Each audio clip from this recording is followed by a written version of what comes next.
Welcome back to your favourite channel magnet brains. मैं हूं शिप्रा तिवारी। यहाँ पर आपको प्रोवाइड कराया जाता है बिल्कुल फ्री एजुकेशन ताकि आप अपने लाइफ में बहुत अच्छा कुछ कर सकें। तो बच्चों, आज हम पढ़ेंगे फ्लावर के बारे में स्पेसिफिकली। लास्ट क्लास में मैंने आपको इनफ्लोरेसेंस बताया था। आज मैं आपको वहाँ पर मैंने थोड़ा सा फ्लावर के बारे में जिक्र किया था, पर आज मैं आपको कोर फ्लावर के बारे में पढ़ाने वाली हूँ। फ्लावर में जो जो चीज़ें हमें कंप्लीट करनी थी वो मैंने आपको पहले ही बताया था।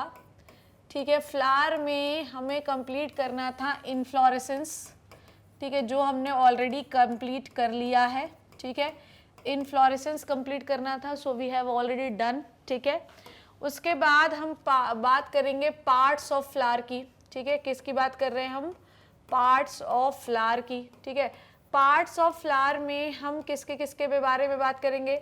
पार्ट्स ऑफ फ्लावर में हम बात करेंगे कैलिक्स की। ठीक है, पार्ट्स ऑफ फ्लावर में हम बात करेंगे कोरोला की। ठीक है, पार्ट्स ऑफ फ्लावर में हम बात करेंगे एंड्रोशियम की। ठीक है, और पार्ट्स ऑफ फ्लावर में हम बात करेंगे गाइनोशियम की। ओके, ये सारी चीज़ें हमें बात करनी है। ठीक है, so let's start with the flower. चलिए शुरू करते हैं।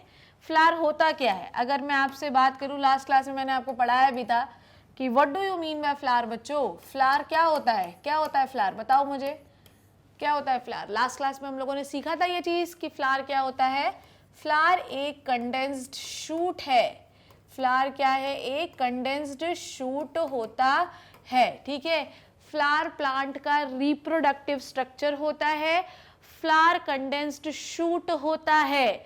मैंने आपको बताया था कि अगर हमारे पास ब्रांच है, अगर हमारे पास स्टेम है और स्टेम से ये वाली ब्रांच है, ब्रांच को मैं अलग कलर से बनाऊंगी। ठीक है, स्टेम में ये वाली ब्रांच है, तो ब्रांच कौन सी बर्ड से बनती है बच्चों? ये हमारे पास लीफ है, तो ब्रांच कौन सी बर्ड से बनती है? एक ही चीज़ को बार बार बताती हूँ ताकि वो चीज़ आपके दिमाग में बैठ जाए। एक्सिलरी बर्ड से बनती है ब्रांच। ठीक है, अब ब्रांच बनती है तो ब्रांच के चाहे स्टेम के टिप पे बात करूं चाहे ब्रांच के टिप पे बात करूं, यहाँ पर कौन सी बर्ड होती है? एपिकल बर्ड होती है। और इस एपिकल बर्ड में होते हैं, ये भी एपिकल बर्ड होती है, ए भी लिख देती हूँ। और इन एपिकल बर्ड की जब सेल डिवाइड होती है तो मेन स्टेम का भी लेंथ बढ़ता है और ब्रांच का भी लेंथ बढ़ता है। जब लेंथ बढ़ती जाती है तो स्टेम में बीच बीच में नोड्स बनते जाते हैं और यहाँ पर नई लीव्स का फॉर्मेशन होता है और नई लीव्स में भी एक्सिल होते हैं, तो यहाँ से भी आप ब्रांच बना सकते हैं। पर अब कहानी ये है कि इस एक्सिलरी बर्ड से हम दो चीज़ें बना सकते हैं, या तो you can make the branch or you can make the flower. ठीक है, फ्लावर भी बना सकते हैं। तो इस एक्सिलरी बर्ड से हमने बना लिया है ब्रांच। ब्रांच बढ़ती जा रही है और साथ में नोड्स छूटते जा रहे हैं, नोड्स में लीव बनती है और जहां पर भी लीव बनेगी उसके एक्सिल पर बनेगा एक्सिलरी बर्ड। अब इस एक्सिलरी बर्ड को either you can convert into the flower और आप ब्रांच भी बना सकते हैं। फ्लावर की कंडीशन में क्या होता है, ध्यान से समझिए। सपोज दैट कि ये मेन स्टेम है जो कि जिसकी लेंथ बढ़ रही है, उसका कोई टेंशन नहीं है। यहाँ पर लेंथ बढ़ रही है। ठीक है, यहाँ पे मेरिस्टेमेटिक टिश्यू है और लेंथ बढ़ रही है, पर यहाँ से जो आपने ब्रांच बनाई थी और यहाँ पर जो नोड्स ये सारे बने थे ये एक जगह पर कंडेंस हो गए। ये एक जगह पर क्या हो गए? कंडेंस हो गए। नोड से हमें लीफ बनानी थी पर हमने लीफ नहीं बनाई। ये नोड्स क्या किए? ये नोड एक जगह पर इस तरीके से कंडेंस होते गए। ठीक है, सारे नोड एक जगह पर कंडेंस हो गए। अब अगर मैं नोड को कंडेंस नहीं करती तो ओरिजिनली यहाँ क्या बननी थी? लीफ बननी थी। पर क्योंकि मैंने यहाँ नोड को क्या कर लिया? कंडेंस कर लिया इस जगह पर, तो यहाँ पर लीफ जैसे स्ट्रक्चर बनेंगे, ना कि लीफ बनेगी। समझ में आई बात? And this modification is called as flower. थोड़ा मैं साफ साफ बनाती तो आपको और क्लियर हो जाएगा। ठीक है, देखो, तो सबसे पहले यहाँ पर मैंने निकाली एक ब्रांच। ठीक है, मैंने क्या किया कि यहाँ पर सारे जितने नोड्स थे, नीचे जो एपिकल बर्ड नोड बनाता जा रहा था, उन सारे नोड को एक जगह पर ला लिया। ठीक है, जब मैंने एक जगह पर ला लिया, ठीक है, ये मैंने एक जगह पर नोड्स को ला लिया है, डन। यहाँ पर मैंने एक जगह नोड को लाके कंडेंस कर लिया। नोड का काम क्या होता था? लीफ बनाना। ठीक है, नोड का काम क्या होता था? लीफ बनाना। तो यहाँ पर मैं लीफ जैसा कुछ बना लूँ तो भी चलेगा। तो यहाँ पर मैंने बना लिए सेपल, इसके अंदर बना लिए मैंने पेटल्स, पेटल्स के अंदर मैंने यहाँ बना लिया एंड्रोशियम, और बीच में बना लिया मैंने गाइनोशियम। ठीक है, तो this is called as flower, this is called as flower, that is why the flower is called as modified shoot. It is a shoot ना।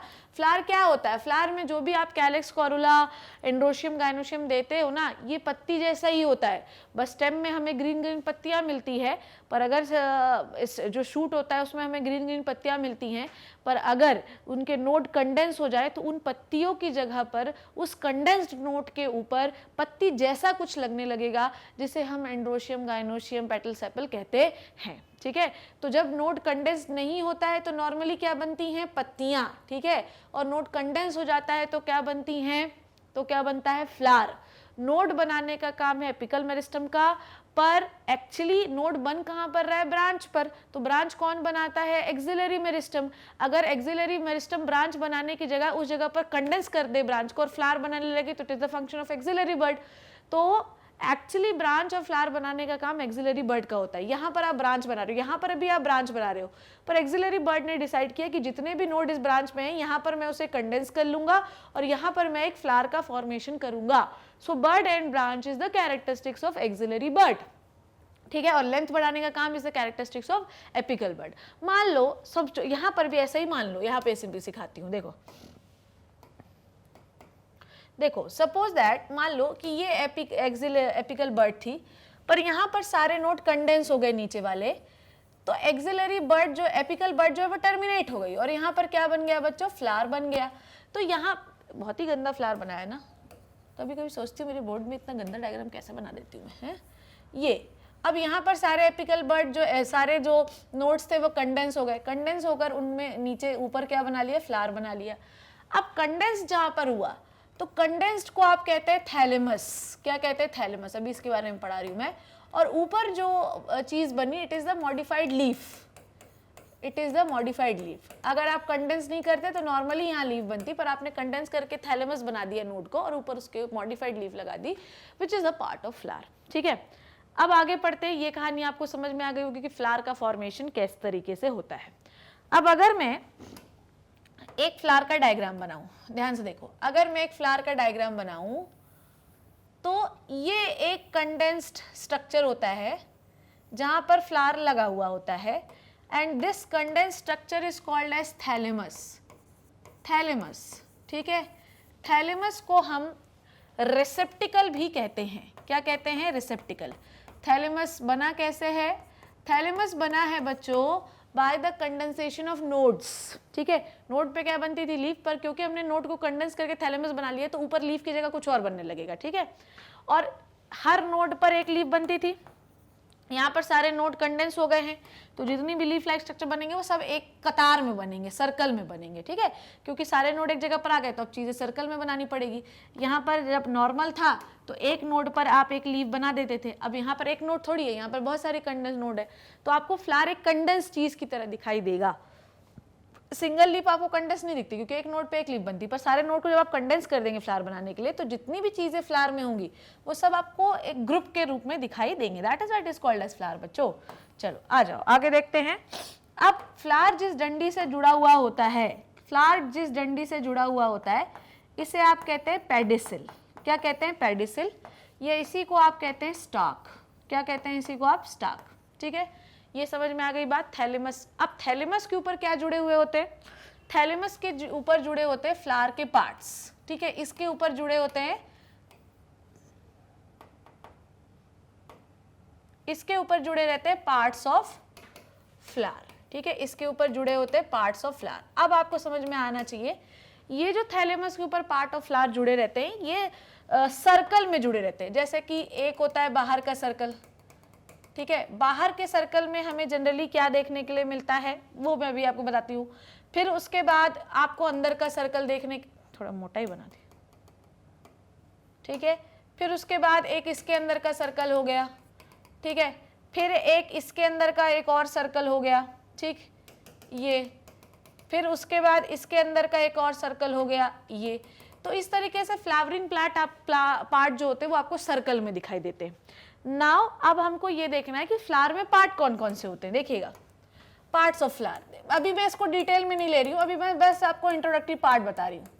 पार्ट्स ऑफ फ्लावर की अगर आप बात करें तो सबसे पहले जो चीज आपको फ्लावर के नीचे दिखाई देती है, हरे कलर का चीज दिखाई देता है, it is called as calyx.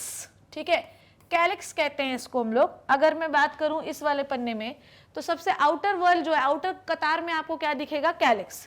Calyx generally हरे कलर का होता है, इसलिए I am going to make the calyx in the हरा कलर। ठीक है, ये बना लिया मैंने आउटर सर्कल पे सबसे ज्यादा कैलिक्स। पत्ती जैसा ही दिख रहा है but it is not exactly पत्ती बच्चों, इट इज नॉट एग्जैक्टली पतली, इट इज लीफ लाइक, क्योंकि सिंगल नोड पे सिंगल लीफ बनती थी, हमने नोड को कंडेंस कर लिया। तो अब आपको जो भी चीज दिखेगी वो कंडेंस्ड फॉर्म में दिखाई देगी। एक नोड पर एक पत्ती बनती थी, पर क्योंकि हमने सारे नोड्स को कंडेंस कर लिया है तो अब हमको जो भी चीज दिखेगी वो एक ही सर्कल्स में दिखेगी। बाहर का सर्कल अंदर अंदर अंदर अंदर।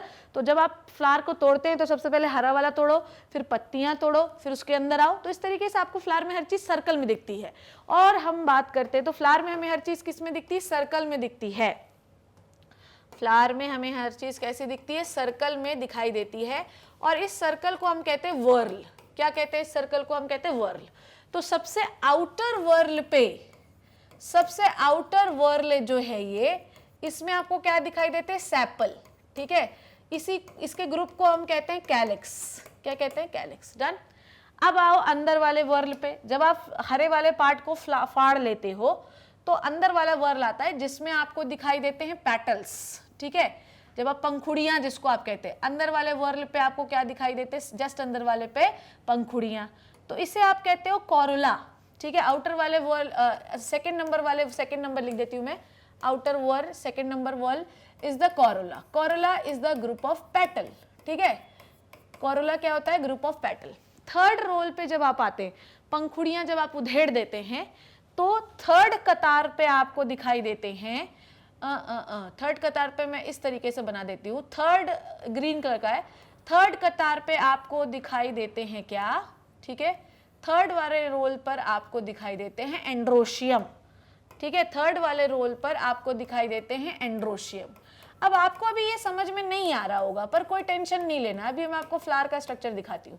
एंड्रोशियम मेल पार्ट, और सबसे इनर हिस्से पर आपको क्या दिखाई देता है, फीमेल पार्ट। ठीक है, इनर हिस्से में आपको दिखाई देता है फीमेल पार्ट, जिसे आप कहते हैं गाइनोशियम।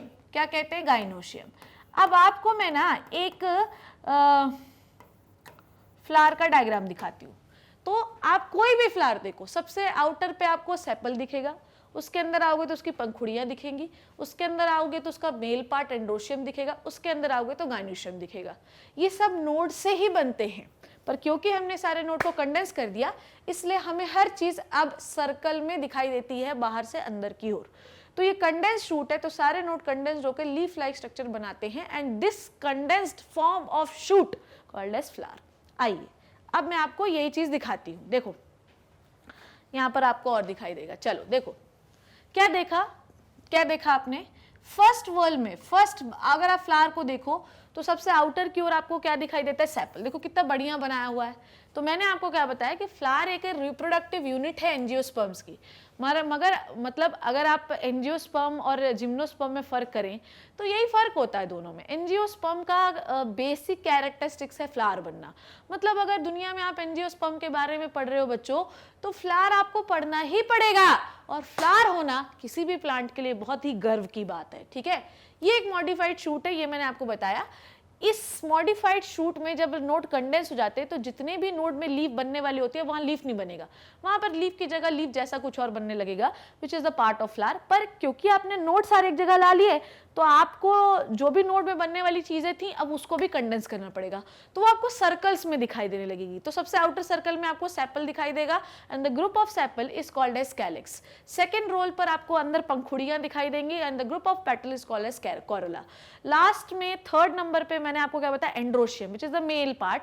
तो आपको किसी भी फ्लावर में थर्ड नंबर की ओर दिखेगा स्टेमन, एंड्रोशियम कुछ भी कह सकते हो, और लास्ट में आपको दिखेगा female part which is called as gynoecium, pistil या ओवरी कह सकते हो। ठीक है, तो this is the whorl, this is the whorl. ठीक है, तो कोई भी फ्लावर जो होता है वो हमेशा सर्कल में होता है, बाहर से अंदर की ओर आप देखो sepal, petal, androecium and gynoecium. ठीक है, ओके चलो ठीक है। अब फ्लावर में एक एक करके हम शुरू करते हैं कि फ्लावर में हम कोई भी चीज लगाते कैसे हैं। चलिए आ जाइए, देखिए क्या बोला मैंने। फ्लावर के हिस्से की बात करूं तो पार्ट्स ऑफ फ्लावर में सबसे पहले कैलिक्स होता है। Calyx is the group of sepals, group of sepals, ठीक है। फिर होता है कोरोला, ठीक है, group of Corolla. Group of petals, Corolla एक गाड़ी का नाम होता है, जिस तरीके से वो बहुत सुंदर होती है वैसे पौधों में सबसे सुंदर हिस्सा पेटल्स का ही होता है, पंखुड़ियाँ। जितनी सुंदर पेटल होंगे वो फ्लावर उतना सुंदर होगा। फिर होता है अपना एंड्रोशियम, थर्ड नंबर पे, इसको आप स्टेमन भी कहते हैं, मेल पार्ट। और फिर हम पढ़ेंगे गाइनोशियम के बारे में, ठीक है। किसके बारे में पढ़ेंगे मेरे बच्चों? गाइनोशियम के बारे में, ठीक। ये होता है फीमेल पार्ट, ठीक। अब मैं आपको एक छोटा सा डायग्राम बनाती हूँ, नहीं भी बनाऊंगी तो चलेगा, पर चलो बना देती हूँ, कोई बात नहीं। आई am not very good at it but I am trying so क्या देखा आपने? सबसे पहले आप देखोगे कि जब सबसे सोलन जो हिस्सा होता है it is called as thalamus. अब थैलेमस के ऊपर जो सबसे पहला जो ग्रीन पार्ट होता है it is called as sepal. ये क्या कहलाता है? सेपल, ठीक है। अब इस सेपल से जुड़ी हुई होती हैं हमारी पंखुड़ियाँ, ठीक है। इस सेपल से जुड़ी हुई होती हैं हमारी पंखुड़ियाँ, ठीक है। I am not very good at it, बार बार बोल रही हूँ, but I am trying to make it, ठीक है। ये हमारी हो गई पंखुड़ियाँ, ठीक है। अब ये पंखुड़ियाँ जो हैं इस सेकेंड रोल पे ये हो गया। थर्ड रोल पर होता है हमारा स्टेमन, ठीक है। ये पंखुड़ियाँ हो गई। थर्ड रोल पर हमारा क्या होता है? स्टेमन, ठीक है। So this is our stamen, ठीक है। सबसे सुंदर हिस्सा वो लाल वाला ही दिख रहा है, it is the petal which attract the stem insect, ठीक है। एंड लास्ट में होता है हमारा, लास्ट में होती है हमारी ओवरी, ठीक है। स्टिग्मा, ये स्टिग्मा अच्छा नहीं बनाया है ना।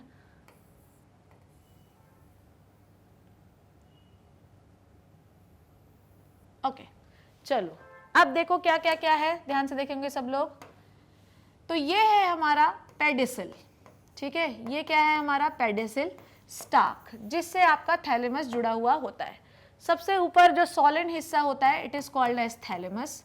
ये होता है थैलेमस। थैलेमस को हम रिसेप्टिकल भी कहते हैं। रिसेप्टिकल कहने का कारण ये है कि जितने भी फ्लावरिंग हिस्से हैं उनको पकड़ने का काम थैलेमस का ही होता है। थैलेमस को हम कंडेंस्ड नोड भी कहते हैं। थैलेमस का जो नाम है वो कंडेंस्ड नोड के नाम से भी जाना जाता है, ठीक है। उसके बाद आते हैं ग्रीन कलर के स्ट्रक्चर जिसे आप कहते हैं सेपल्स। सेपल्स का काम होता है प्रोटेक्शन। ये ग्रीन कलर के होते हैं। हालांकि ग्रीन कलर के, जब ये ग्रीन कलर के होते हैं तो ये भी फोटोसिंथेसिस कर सकते हैं, पर किसी और कलर के भी हो सकते हैं, तो ये इस इंसेक्ट को भी अट्रैक्ट कर सकते हैं। ये होते हैं पेटल्स, ठीक है।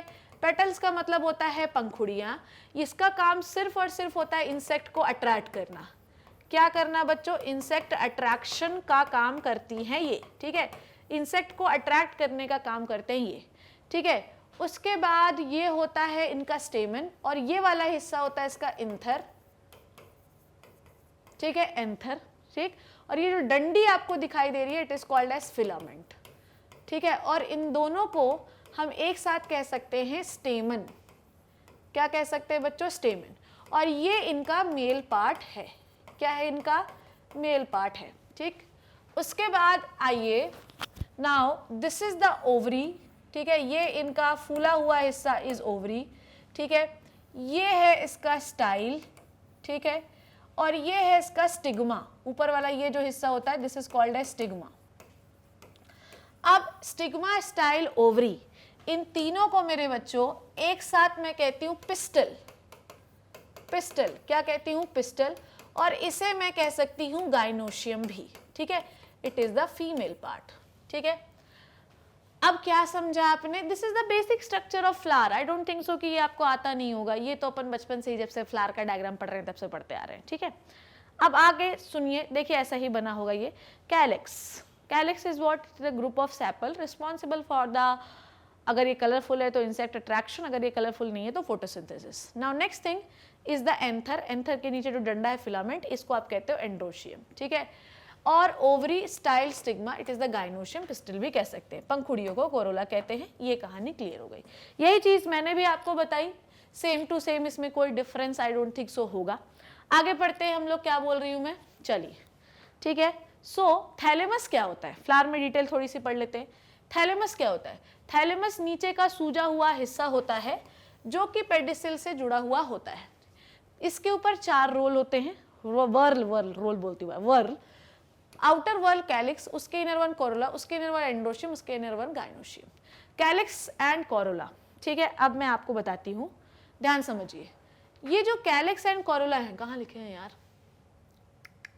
ओके ठीक है, अब यहाँ लिख देती हूँ। ये जो कैलिक्स और कोरोला होते हैं, कैलिक्स प्लस कोरोला, इनका कोई वर्क नहीं है, ठीक है।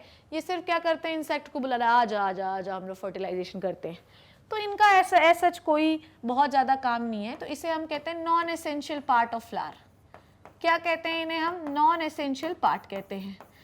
अगर हम चाहते हैं कि इस पेड़ की जिंदगी पीढ़ी दर पीढ़ी चलती रहे, कभी पीढ़ी खत्म ही नहीं हो, तो हमें क्या चाहिए है? हमें चाहिए है एंड्रोशियम और गाइनोशियम। हमें एंड्रोशियम और गाइनोशियम चाहिए ही चाहिए। पंखुड़ी जड़ जाए चलेगा, पर अगर एंड्रोशियम और गाइनोशियम है, मतलब एक बार पंखुड़ी जड़ जाए तो नहीं चलेगा एग्जैक्टली, क्योंकि इंसेक्ट तो अट्रैक्ट करना ही है।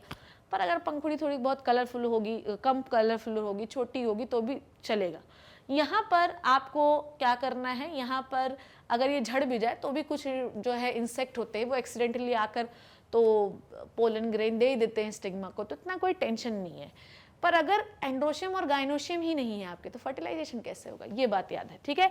तो एंड्रोशियम एंड गाइनोशियम जो है ये एसेंशियल पार्ट है, ठीक है। क्या है ये? एसेंशियल पार्ट हैं जो फर्टिलाइजेशन कराने के लिए रिस्पॉन्सिबल होते हैं, ठीक है, जिससे संतति जीवन भर जो है एक जनरेशन से दूसरी जनरेशन, तीसरी जनरेशन, चौथी जनरेशन बढ़ती ही रहती है, ठीक है।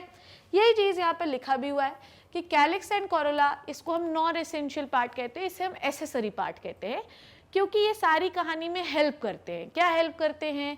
सारी कहानी में इंसेक्ट को बुलाते हैं, कभी कभी सैपल फोटोसिंथेसिस करते हैं।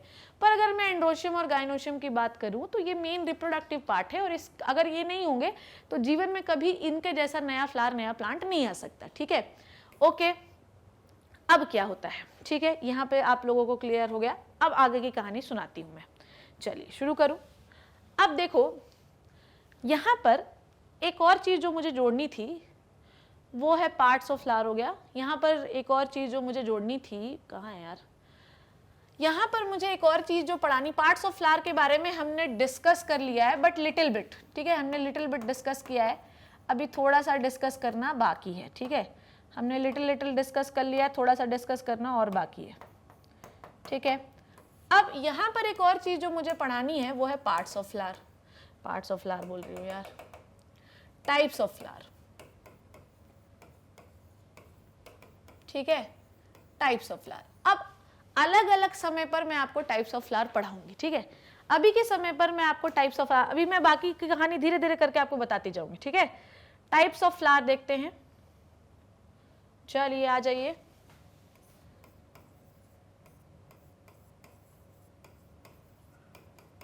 Types of flower.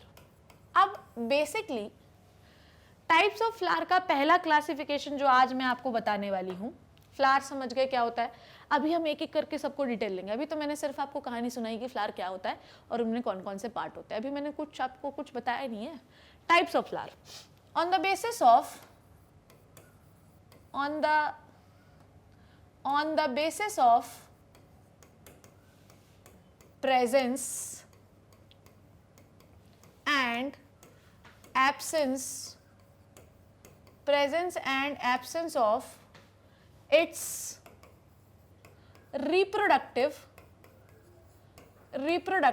part, presence and absence of its reproductive part, ठीक है। तो पहला क्लासिफिकेशन मैं टाइप्स ऑफ फ्लावर का आपको बता रही हूं कि उसमें रिप्रोडक्टिव पार्ट प्रेजेंट है या रिप्रोडक्टिव पार्ट प्रेजेंट नहीं है, ठीक है।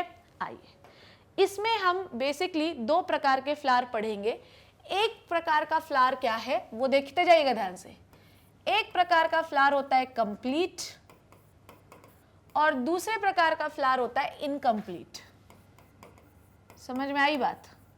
एक प्रकार का फ्लावर होता है इनकम्प्लीट और एक प्रकार का फ्लावर होता है कंप्लीट, जिसके जीवन में कोई परेशानी नहीं है।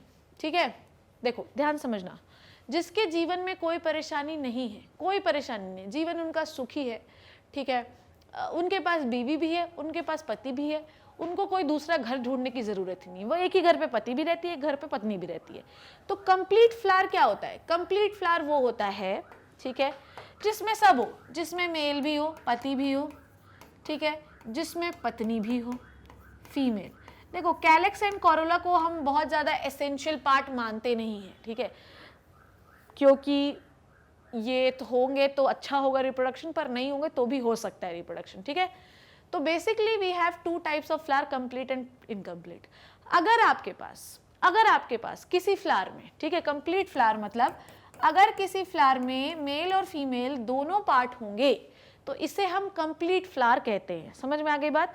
अगर किसी फ्लावर में दोनों पार्ट होंगे मेल और फीमेल तो इसे हम कंप्लीट फ्लावर कहते हैं।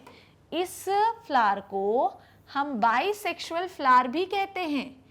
इस फ्लावर को हम बाइसेक्सुअल फ्लावर भी कहते हैं।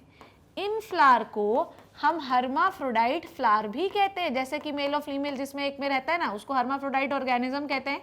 वैसे ही अगर किसी फ्लावर में मेल और फीमेल दोनों पार्ट हो तो इसे आप हर्माफ्रोडाइट फ्लावर भी कहते हैं। ठीक है, अगर मैं इसके साइन की बात करूं, बाइसेक्सुअल फ्लावर का साइन आपने याद रखना है बच्चों, क्योंकि अगर आप याद नहीं रखोगे तो यहाँ पर कहानी गड़बड़ हो जाएगी। ये इसका सिंबल होता है, ये इसका क्या होता है? सिंबल होता है, ये आपको याद रखना है। ठीक है, ये कहानी समझ में आ गई आपको? ये take the screenshot of this. तो ये समझ गए आप लोग। अब आपको मैं इसका एग्जाम्पल बता देती हूँ कि कंप्लीट फ्लावर का एग्जाम्पल क्या है। यहाँ पर सब लोग देखेंगे ध्यान से। कंप्लीट फ्लावर का एग्जाम्पल है CPR। CPR का मतलब क्या है? देखो CPR क्या होता है? जब किसी को हार्ट अटैक आता है ना तो उसके ऊपर जो पंचिंग मशीन जो आप ऐसे ऐसे करके देते हो, ठीक है, पंप करते हो हार्ट को, this is called as CPR। तो CPR से आपको याद रखना है China rose has complete is a complete flower. Pea के फ्लावर कंप्लीट होते हैं, रोज के फ्लावर कंप्लीट होते हैं, तो CPR से आप याद रखना। ठीक है, तो ये एग्जाम्पल बताया मैंने, ठीक है, इसमें टेंशन नहीं लेना है अपने को। अब आते हैं हम लोग इनकम्प्लीट फ्लावर। इनकम्प्लीट फ्लावर में होता क्या है कि कोई भी एसेंशियल चीज कम रहती है। ठीक है, in this any essential part is missing. इसमें कोई एसेंशियल पार्ट मिसिंग होता है। ठीक है, मैं एक और स्लाइड लेती हूँ और इनकम्प्लीट के बारे में और थोड़ा अच्छे से समझाती हूँ आपको। इसमें कोई एसेंशियल पार्ट जो होता है वो मिसिंग होता है। ठीक है, समझिए क्या है इनकम्प्लीट फ्लावर। ठीक है, हो सकता है एसेंशियल पार्ट कौन था? एंड्रोशियम और गाइनोशियम। ठीक है, हो सकता है कि किसी पार्ट में क्या कहते हैं फीमेल पार्ट मिसिंग हो। ठीक है, इनकम्प्लीट में हो सकता है फीमेल पार्ट मिसिंग हो। ठीक है, फीमेल पार्ट मिसिंग, ठीक है, male part present. Male part को हम क्या कह सकते हैं? मेल पार्ट इज स्टेमन, तो हो सकता है कि मेल पार्ट इज प्रेजेंट। ठीक है, नेक्स्ट इज हो सकता है कि मेल पार्ट मिसिंग हो सकता है कि मेल पार्ट मिसिंग हो और इसमें फीमेल पार्ट पाया जाता हो, फीमेल पार्ट प्रेजेंट। ठीक है, ये भी हो सकता है। फीमेल पार्ट मिसिंग और मेल पार्ट प्रेजेंट है अगर, तो इसको आप कहते हैं स्टेमन इज द, इसको आप कहते हो स्टेमिनेट फ्लावर। ठीक है, स्टेमिनेट फ्लावर कहते हैं इसको, आप स्टेमिनोट भी कह सकते हो, कोई टेंशन नहीं। एग्जाम्पल जो है वो मैं आपको बताती हूँ अभी। ठीक, इसके मैं कलेक्टिवली एग्जाम्पल बताऊंगी आपको। अच्छा, इसको कैसे मेंशन करते हैं, इसका सिंबल देख लीजिए। इसका सिंबल है ये। ठीक है, स्टेमिनोट को हम कैसे मेंशन करते हैं? ये कि इस फ्लावर में हमारे पास सिर्फ मेल है और जिसमें फीमेल प्रेजेंट हो। फीमेल पार्ट को हम क्या कहते हैं? पिस्टल। फीमेल पार्ट को हम क्या कहते हैं? पिस्टल। ठीक है, और पिस्टल को हम कैसे शो करते हैं, ऐसे फीमेल पार्ट को, दिस इज द सिंबल, ठीक है। इसको कैसे याद रखेंगे आप, इसको याद रखेंगे आप कैसे याद रखोगे यार, इसका एक बहुत ही बेहतरीन एग्जाम्पल होता है क्यूक्यूम्बर। क्यूकुरबिटर फैमिली के जितने मेंबर होते हैं वो इनकम्प्लीट होते हैं, बस इसमें आपको याद नहीं रखना क्योंकि आएगा नहीं, ठीक है। Okay done. So I think we are done with the incomplete and complete flower, ठीक है। इनकम्प्लीट फ्लावर, कंप्लीट फ्लावर का एग्जाम्पल CPR से याद रखेंगे, चाइना रोज, पी और रोज, और इसको याद रखेंगे आप, इसको आप याद रखेंगे इससे, ठीक है, डन। अच्छा, एक और चीज जो मुझे अभी आपको बतानी है वो है आइसोमेरी, ठीक है। व्हाट इज द आइसोमेरी, वो देखिएगा आइसोमेरी क्या होता है, ठीक है। I think it is done, isomery को मैं आपको बाद में बताऊंगा, चलो तो देख लेते हैं। अच्छा, एक और चीज छूट गई यहाँ पे, आइसोमेरी के पहले, आइसोमेरी के पहले, ठीक है। कुछ फ्लावर ऐसे भी होते हैं, कुछ फ्लावर ऐसे भी होते हैं जिनमें एसेंशियल पार्ट होता ही नहीं है, समझ में आई बात। कुछ पार्ट ऐसे भी होते हैं जिनमें एसेंशियल पार्ट होता भी नहीं है, मतलब कुछ फ्लावर ऐसे, फ्लावर बोल रही हूँ, कुछ फ्लावर ऐसे होते हैं जिनमें no androecium, no androecium, no gynoecium, ना ही एंड्रोशियम होता है ना ही गाइनोशियम होता है। तो नो एंड्रोशियम, नो गाय, अरे यार, नो एंड्रोशियम नो गाइनोशियम, कुछ नहीं होता है इसमें, ठीक है। तो ये क्या करें, इनके पास सिर्फ पेटल और सेपल ही होता है। ऐसे फ्लावर को कॉल्ड, ऐसे फ्लावर को हम कहते हैं न्यूटर, ऐसे फ्लावर को हम कहते हैं न्यूटर। तो ये काहे के लिए हैं, ये काहे के लिए हैं, these flower is only for the insect attraction, ठीक है। किसके लिए होते हैं, इंसेक्ट के को अट्रैक्ट करने के लिए होते हैं, बस कुछ काम नहीं है इनका, ठीक है। डन हो गया, डन हो गया मेरे बच्चों को, इतनी बात क्लियर हो गई सबको, इसमें कोई कंफ्यूजन तो नहीं है, इतनी बात मेरे बच्चों को क्लियर हो गई है, ठीक है। अब यहाँ पर मैंने कहीं पे डिटेल भी लिखा होगा, ओके ठीक। अब मैं आपको थोड़ा सा आइसोमेरी के बारे में पढ़ाती हूँ, उसके बाद हम आगे बढ़ेंगे। ना बच्चों, मैं आपको आइसोमेरी के बारे में समझा रही थी, पर आइसोमेरी को समझाने से पहले मैं आपको बता दूं कि टाइप्स ऑफ फ्लावर मैंने पढ़ा है, जिसमें मैंने आपको यूनिसेक्सुअल, बाइसेक्सुअल फ्लावर बताया on the basis of presence and absence of sexual organ, कि अगर वो साथ में है तो बाइसेक्सुअल, नहीं है तो यूनिसेक्सुअल। कभी कभी ऐसा होता है, न्यूटर ऐसे होते हैं जिसमें मेल और फीमेल होते ही नहीं हैं। तो ऐसे ही मैं टाइप्स ऑफ आपको क्या बताऊंगी, flowers on the basis of their number of sepals and petals, ठीक है। आई बात समझ में, जैसे कि जिसे आप कहते हैं आइसोमेरी। एक्चुअली आइसोमेरी का मतलब होता क्या है, आइसोमेरी का मतलब ये होता है कि पौधों में एंड्रोशियम और गाइनोशियम को छोड़कर सेपल्स और पेटल्स जो होते हैं वो मल्टीपल्स में होते हैं, 3 के मल्टीपल पे, 4 के मल्टीपल पे, 5 के मल्टीपल पे, और ये जो मल्टीपल्स होते हैं इन्हीं को आप आइसोमेरी कहते हैं। फिर से सुने क्या बोला मैंने, फ्लावर में अगर आप एंड्रोशियम और गाइनोशियम को छोड़ दें बच्चों, फ्लावर में अगर आप एंड्रोशियम और गाइनोशियम को छोड़ दें तो आपके फ्लावर में हर चीज़ें मल्टीपल्स में होती हैं, चाहे पेटल्स हो गया चाहे सेपल हो गया, ये मल्टीपल में होता है, 3 के मल्टीपल पे, 4 के मल्टीपल पे, 5 के मल्टीपल पे। जैसे कि अगर आप देखें तो गुड़हल का जो पौधा होता है उसमें ज़्यादातर 5 पंखुड़ियाँ पाई जाती हैं, ठीक है। तो ये जो फ्लावर होता है ये कैसा होता है, पेंटामेरस, ठीक है। So what is the isomer? Isomery is the arrangement of sepal and multiple of arrangement of sepal and petal into the flower. अब isomery कितने टाइप की हो सकती है वो अब हम देखते हैं, ठीक है। So type of flower, चलिए टाइप ऑफ फ्लावर हमने पहला बेसिस पढ़ा था on the basis of their sexual organ, ठीक है, on the basis of their presence and absence of sexual organ, ठीक है। अब हम पढ़ रहे हैं types of flower on the basis of isomery. Important है, आ सकता है आपको, ठीक है। अब हम पढ़ रहे हैं types of flower on the basis of isomery, ठीक है। व्हाट इज द आइसोमेरी, पहले हम ये समझ लें क्या है आइसोमेरी।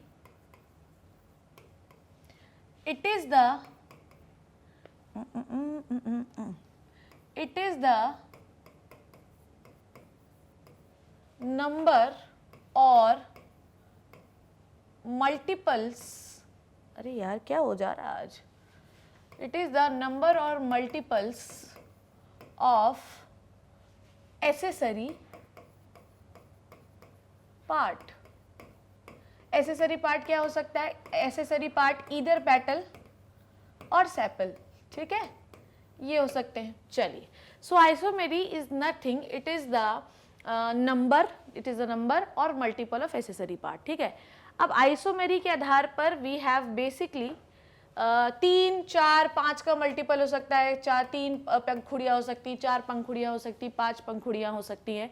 सो on the basis of isomery आपके पास 3, 4 या 5 का मल्टीपल होगा, ठीक है। अगर आपके पास 5 का मल्टीपल है, ध्यान से समझिए, ठीक है, क्या बोल रही हूँ मैं। अगर आपके पास क्या है भैया, अगर आपके पास टेट्रामेरस फ्लावर है, समझो, अगर आपके पास क्या है, टेट्रामेरस फ्लावर है, ध्यान समझो, 4 का टेट्रामेरस फ्लावर।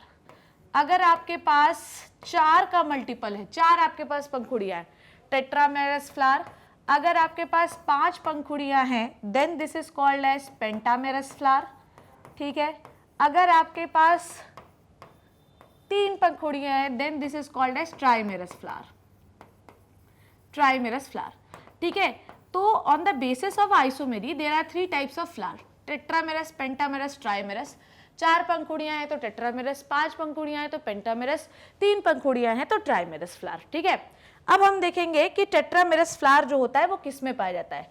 टेट्रामेरस फ्लावर है मतलब किसका मल्टीपल है? 4 का मल्टीपल है, 4 सेपल 4 पेटल, ठीक है। इसका एग्जाम्पल कौन है वो देखिए, ठीक है। किसी आदमी को टीबी हो जाए, ठीक है, टीबी हो गया इसको, ठीक है, टीबी हो गया है, बड़ा ही परेशान है ये, ठीक है। जैसे कि जब आप सरसों का तेल सूंघते हैं तो अजीब सा ब्रीदिंग इशू होता है कि नहीं होता है, ठीक है। तो टीबी हमने बोल दिया ब्रीदिंग इशू से रिलेटेड है, तो आप समझो सरसों की तेल की एक उसकी जो धांस होती है वो बहुत ही अजीब सी होती है, वो पूरे गले तक आपको थोड़ा जलाने जैसा पंजेंट सा स्मेल देती है, तो उससे आपको सांस का इशू हो सकता है, तो बाद में चल के सांस टीबी बन सकता है। ये एक जस्ट इमेजिनेशन, ऐसा नहीं हो सकता सरसों का तेल सूंघ के टीबी हो गया, पर एक इमेजिनेशन है, इसको याद रखना टीबी से। तो टेट्रामेरस फ्लावर का एग्जाम्पल है ब्रैसिकेसी, ठीक है। टेट्रामेरस फ्लावर का एग्जाम्पल है ब्रैसिकेसियाई, ठीक है, इसको आप ब्रैसिकेसी कहते हैं। ब्रैसिकेसी के अंदर we have lots of example like mustard, like turnip, ठीक है, लाइक रेडिश, ठीक है, बहुत सारे अपने पास एग्जाम्पल, कॉलीफ्लावर, कैबेज, ओके, ये सारे एग्जाम्पल है। तो टीबी से याद रखेंगे, इसमें 4 के मल्टीपल हैं, इनका फ्लावर आपको ऐसा दिखाई देता है, इट इज लाइक दैट, ठीक है, ये आपको 4 पेटल इसमें दिखाई देंगे, ठीक है। तो ये टेट्रामेरस फ्लावर होता है। पेंटामेरस फ्लावर कौन होता है? पेंटामेरस फ्लावर में सीधी बात, नो बकवास, ठीक है। पेंटामेरस फ्लावर में बच्चों आपको 5 के मल्टीपल दिखाई देंगे, 5 का मल्टीपल दिखाई देगा। इसका मतलब ये कि इसमें आपको 5 पंखुड़ियां दिखाई पड़ेंगी, ठीक है, इसमें आपको 5 पंखुड़ियां दिखाई पड़ेंगी, ठीक है। जैसे कि इसका फ्लावर कैसे बना ला, 1 पंखुड़ी ये, 2 पंखुड़ी ये, 3 पंखुड़ी ये, 4 ये हो गए और 5 ये हो गए, ऐसा फ्लावर आपको दिखाई देगा। इसका एग्जाम्पल आप कैसे याद रख सकते हैं, ठीक है, इसका एग्जाम्पल इज द, ठीक, सौंफ खाते हो ना तुम लोग, सौंफ खाते हो ना, ठीक है, तो सौंफ से याद रखो। पेंटामेरस का एग्जाम्पल है सौंफ, ठीक है, सौंफ से याद रखो, सौंफ खाते हैं हम लोग, तो इसका एग्जाम्पल है सोलेनेसी, ठीक है, और फेबेसी। सोलेनेसी के अंदर क्या आता है बताइए, सोलेनेसी के अंदर क्या आता है? ब्रिंजल आता है, पोटैटो आता है, टोमेटो आता है। फेबेसी के अंदर जितने भी लेग्यूमिनस प्लांट होते हैं, सिसबेनिया और चिकपी, काउपी, मटर, चना, ग्राउंडनट, ये सब फेबेसी के अंदर आते हैं। तो टीबी हो जाता है इन द टेट्रामेरस फ्लावर को, सौंफ खाते हैं आप पेंटामेरस फ्लावर की, ठीक है। अब आते हैं ट्राइमेरस फ्लावर। ट्राइमेरस फ्लावर कैसा होता है? ट्राइमेरस फ्लावर में बस 1 पंखुड़ी ये, 1 पंखुड़ी ये, 1 पंखुड़ी ये, ठीक है। तो ट्राइमेरस फ्लावर कैसा होता है बच्चों? ट्राइमेरस फ्लावर जो होता है ये होता है 3 का मल्टीपल, ठीक है। इसमें 3 पेटल 3 सेपल आपको दिखाई देंगे, ठीक है, 3 पेटल 3 सेपल आपको दिखाई देंगे। एग्जाम्पल कौन सी फैमिली बची? लिलिएसी, ठीक है, लिलिएसी जो होता है वो है एग्जाम्पल ट्राइमेरस फ्लावर का, ठीक है। अब आपको एक और चीज यहाँ पर समझा देती हूँ मैं, जो कि ध्यान से देखना है आपको। कौन से कलर से लिखूँ? पिंक से लिखती हूँ मैं, पर्पल से लिखती हूँ, आई लव पर्पल कलर। ये जो दोनों एग्जाम्पल हैं, टेट्रामेरस और पेंटामेरस, ये डाइकॉट के एग्जाम्पल है बच्चों। डाइकॉट में जनरली हमको 3 पंखुड़ी या 4 पंखुड़ी वाले फ्लावर दिखते हैं, जबकि ट्राइमेरस जो है ये मोनोकॉट का एग्जाम्पल है। ठीक है, ज्यादातर मोनोकॉट प्लांट में आपको 3 पंखुड़िए वाले फ्लावर दिखते हैं। ठीक है, सो पहला क्लासिफिकेशन हम लोगों ने फ्लावर का पढ़ा on the basis of the presence of their sexual organ. If the sexual organ, both the sexual organ present into the flower, they are called as bisexual. और अगर एक ही सेक्सुअल ऑर्गन प्रेजेंट है, अगर mail present है female नहीं है, तो इसे स्टेमिनोड कहते हैं। अगर फीमेल प्रेजेंट है मेल प्रेजेंट नहीं है, तो उसको हम पिस्टिलेट फ्लावर कहते हैं। अगर दोनों प्रेजेंट नहीं है तो इन्हें हम न्यूटर फ्लावर कहते हैं। ठीक है, दूसरा हमने फ्लावर के टाइप्स पढ़े ऑन द बेसिस ऑफ आइसोमेरी। आइसोमेरी का मतलब ये होता है कि वी आर नॉट, अच्छा देखो, पहले हम लोगों ने क्या पढ़ा था? On the basis of sexual organ की प्रेजेंस में। तो पहले वाले क्लासिफिकेशन में हम उनके गाइनोशियम एंडोशियम गिन रहे थे, दूसरे वाले में हम उनके एंडोशियम गाइनोशियम नहीं गिन रहे, हम गिन रहे हैं उनके एसेसरी पार्ट, मतलब सेपल्स और petal. So on the basis of isomery, on the basis of the presence of number of this accessory part, on the basis of number of their accessory part, there are 3 types of flower: pentamerous, tetramerous, ट्राइमेरस। ठीक है, tetramerous का flower मैंने आपको क्या बताया? Tetramerous का Brassicaceae, pentamerous का Solanaceae Fabaceae, और ट्राइमेरस का मैंने आपको बताया लिलिएसे। जिसमें 2 एग्जाम्पल जो टेट्रामेरस और पेंटामेरस होते हैं, ये एग्जाम्पल है डाइकॉट के, और ट्राइमेरस जो है ये एग्जाम्पल है मोनोकॉट का। ठीक है, अब ये समझ गए आप लोग, इसमें कोई कंफ्यूजन तो नहीं है? नाउ अब आपको टाइप्स ऑफ फ्लावर बताऊंगी on the basis of symmetry. ठीक है, टाइप्स ऑफ फ्लावर। नेक्स्ट मैं आपको बता रही हूं टाइप्स ऑफ फ्लावर। ठीक है, ऑन द ठीक, अरे यार ये क्या हुआ यार? On the basis of symmetry. ठीक है, मैं आपको बता रही हूँ सिमेट्री। अब हम ये जानते हैं सबसे पहले कि व्हाट इज द सिमेट्री। ठीक है, सबसे पहले हमको ये जानना जरूरी है कि सिमेट्री होती क्या है। हाँ, सिमेट्री का होता क्या है वो देखिए। सिमेट्री क्या है? किसी चीज की सिमेट्री हम देखते हैं, जैसे कि मैंने आपको एनिमल क्लासिफिकेशन में भी सिमेट्री के बारे में पढ़ाया है। मैंने आपको बताया कि कुछ ऐसे ऑर्गेनिज्म होते हैं जिनकी कोई सिमेट्री ही नहीं होती है, जैसे कि अमीबा हो गया, इनकी कोई सिमेट्री नहीं है, इनको आप कहीं से किसी भी तरीके से इक्वल भागों में काट सकते हैं। कुछ ऑर्गेनिज्म ऐसे होते हैं जैसे कि ह्यूमन बींग्स, इनकी एक परफेक्ट सिमेट्री होती है, इनको आप 2 इक्वल भागों में तभी काट सकते हैं, डिवाइड कर सकते हैं, जब आपका डिवीजन प्लेन सेंटर से। अगर आप किसी इंसान को ऐसा डिवाइड करेंगे तो भी वो इक्वल भागों में डिवाइड नहीं होगा, अगर आप ऐसा कट करोगे तो भी वो इक्वल भागों में डिवाइड नहीं होगा। तो ह्यूमन बीइंग को डिवाइड करने के लिए हमें सिर्फ प्लेन को सेंटर से गुजारना पड़ता है। ठीक है, तो symmetry is what? It is the arrangement of flowering plant into the flower, it is the arrangement of floral part into the flower, this is called as symmetry. अब डिपेंड करता है कि आपके फ्लोरल पार्ट जो है वो कितने अच्छे से अरेंज है। अगर वो इस तरीके से अरेंज है कि हम उसे सेंटर से डिवाइड करके 2 इक्वल प्लेन में डिवाइड कर सकते हैं, 2 इक्वल भागों में डिवाइड कर सकते हैं, तो ये सिमेट्री तो जस्ट ह्यूमन बीइंग की जैसी सिमेट्री है। ऐसी सिमेट्री को हम बायलैटरल सिमेट्री कहते हैं। इसी तरीके से फ्लोरल पार्ट के अरेंजमेंट के आधार पर एक एसिमेट्री भी होती है, एक रेडियल सिमेट्री भी होती है। आइए देखते क्या है। सबसे पहले हम देखते हैं सिमेट्री होती क्या है। It is the arrangement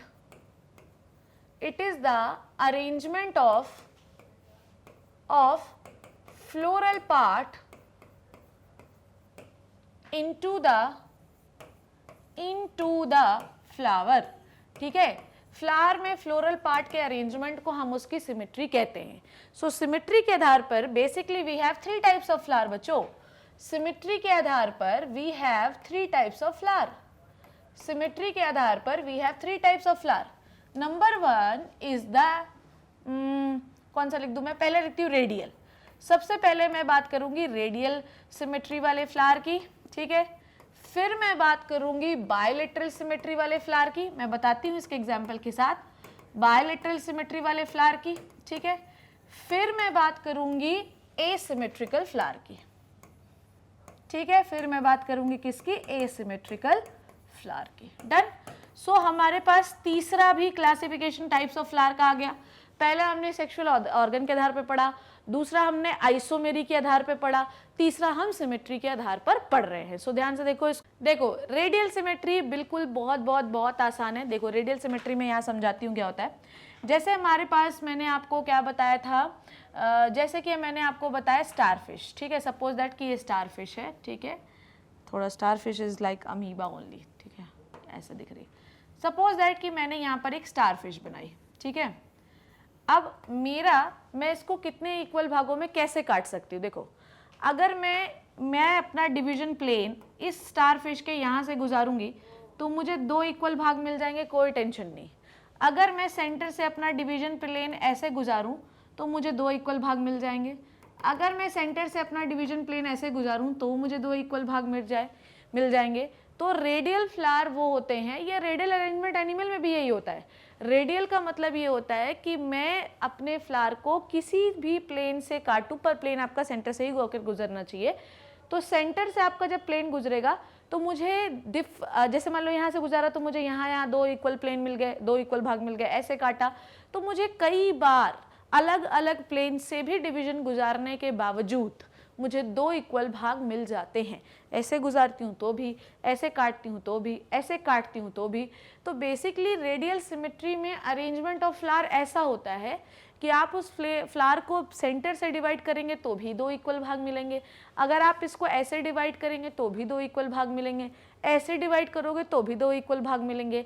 so radial symmetry में हमेशा फ्लावर जो होता है वो डिफरेंट तरीके से डिवीजन करने, डिफरेंट तरीके से डिवाइड करने पर, प्लेन एक ही होना चाहिए, सेंटर से आपको प्लेन गुजारना पड़ेगा, ठीक है। आप ऐसा डिवाइड करें तो भी 2 इक्वल भाग, तो कहीं से भी आप फ्लावर को डिवाइड करते हैं तो आपको इक्वल भाग ही मिलते हैं। This type of symmetry is called as radial symmetry. और ऐसे फ्लावर जो है वो किस में पाए जाते हैं वो अभी मैं आपको बताती हूँ। अब अगर मैं किसी बटरफ्लाई की बात करूँ, ठीक है, suppose that if I am talking about the butterfly, ठीक है, अगर मैं किसी बटरफ्लाई की बात करूँ, ठीक है, क्योंकि फ्लावर जैसे दिख रहा है तो मैं इस बटरफ्लाई को कैसे काट सकती हूँ, सिर्फ सेंटर से ऐसा ही काट सकती हूँ, ठीक है। 2 इक्वल भाग मुझे ऐसे काटूंगी तो 2 इक्वल भाग शायद नहीं मिलेंगे। बटरफ्लाई ऐसे एग्जैक्टली थोड़ी होती, बटरफ्लाई तो चार पंखुड़ियाँ वाली बटरफ्लाई बना दी ना मैंने। फ्लावर पढ़ा के फ्लावर ही हो गया दिमाग। सो सपोज दैट कि मैंने यहाँ पर एक बटरफ्लाई बनाई, ठीक है।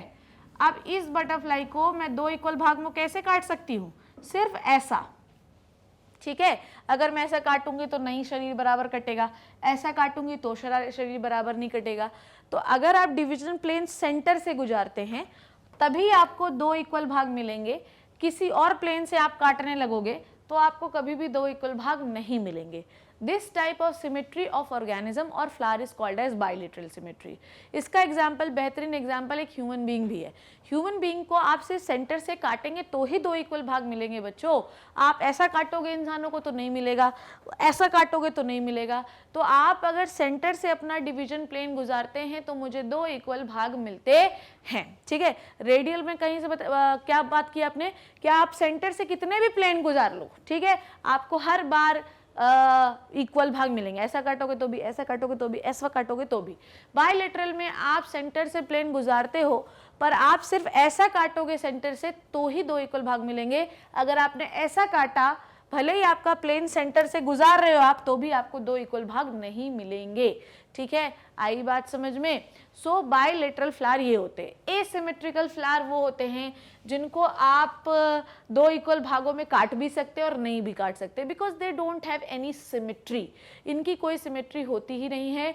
इनका अरेंजमेंट जो होता है सारे फ्लावरिंग फ्लोरल पार्ट का ऐसा होता है कि इनको सेंटर से कितने भी प्लेन गुजार लूं, में भी कभी कट जाए बराबर भागों में भी कभी ना कटे।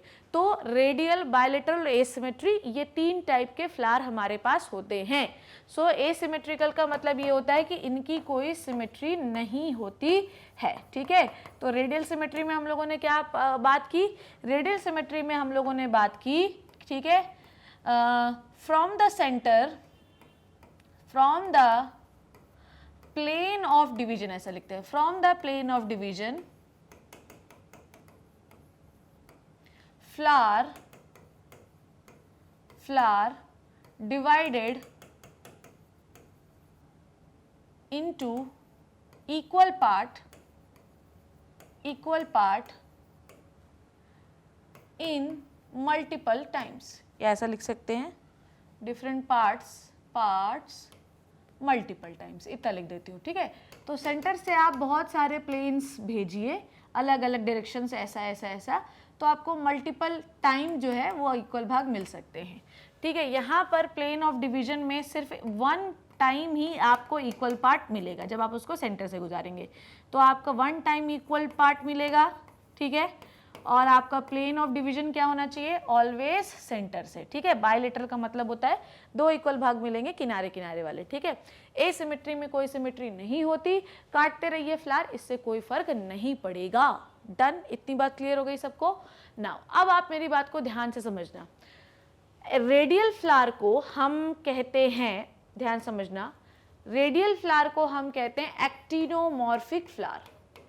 रेडियल फ्लावर को हम कहते हैं एक्टिनोमॉर्फिक फ्लावर, एक्टिनोमॉर्फिक फ्लावर, ठीक है।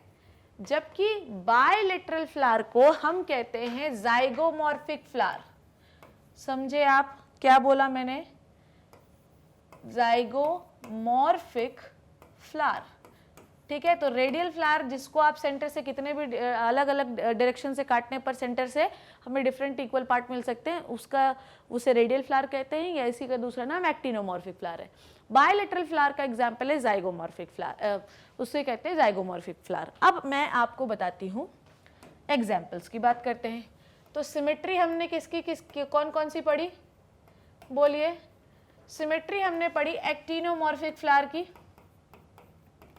एक्टिनोमॉर्फिक फ्लावर, ठीक है। एक्टिनोमॉर्फिक फ्लावर कौन सा फ्लावर होता है, रेडियल सिमेट्री वाला। फिर सिमेट्री हमने पढ़ी जाइगोमॉर्फिक फ्लावर की, जाइगोमॉर्फिक फ्लावर की, ठीक है। और फिर हमने कोई सिमेट्री नहीं पढ़ी, फिर भी हमको लिखना पड़ेगा एसिमेट्रिकल फ्लावर, ठीक है। देखो अब क्या है कि बर्गर मुझे बहुत ज़्यादा पसंद है, इतना ज़्यादा पसंद है कि अब मैं क्या ही कहूँ, बहुत ही ज़्यादा पसंद है, ठीक है। तो मुझे लगता है कि मैं यही एग्जाम्पल लूँगी, मुझे यही पसंद है, ठीक है। एक्टिनोमॉर्फिक फ्लावर का एग्जाम्पल है मैकडॉनल्ड्स, ठीक है, MCD, ओके। तो मैकडॉनल्ड्स मुझे बर्गर इतना ज़्यादा पसंद है, ठीक है।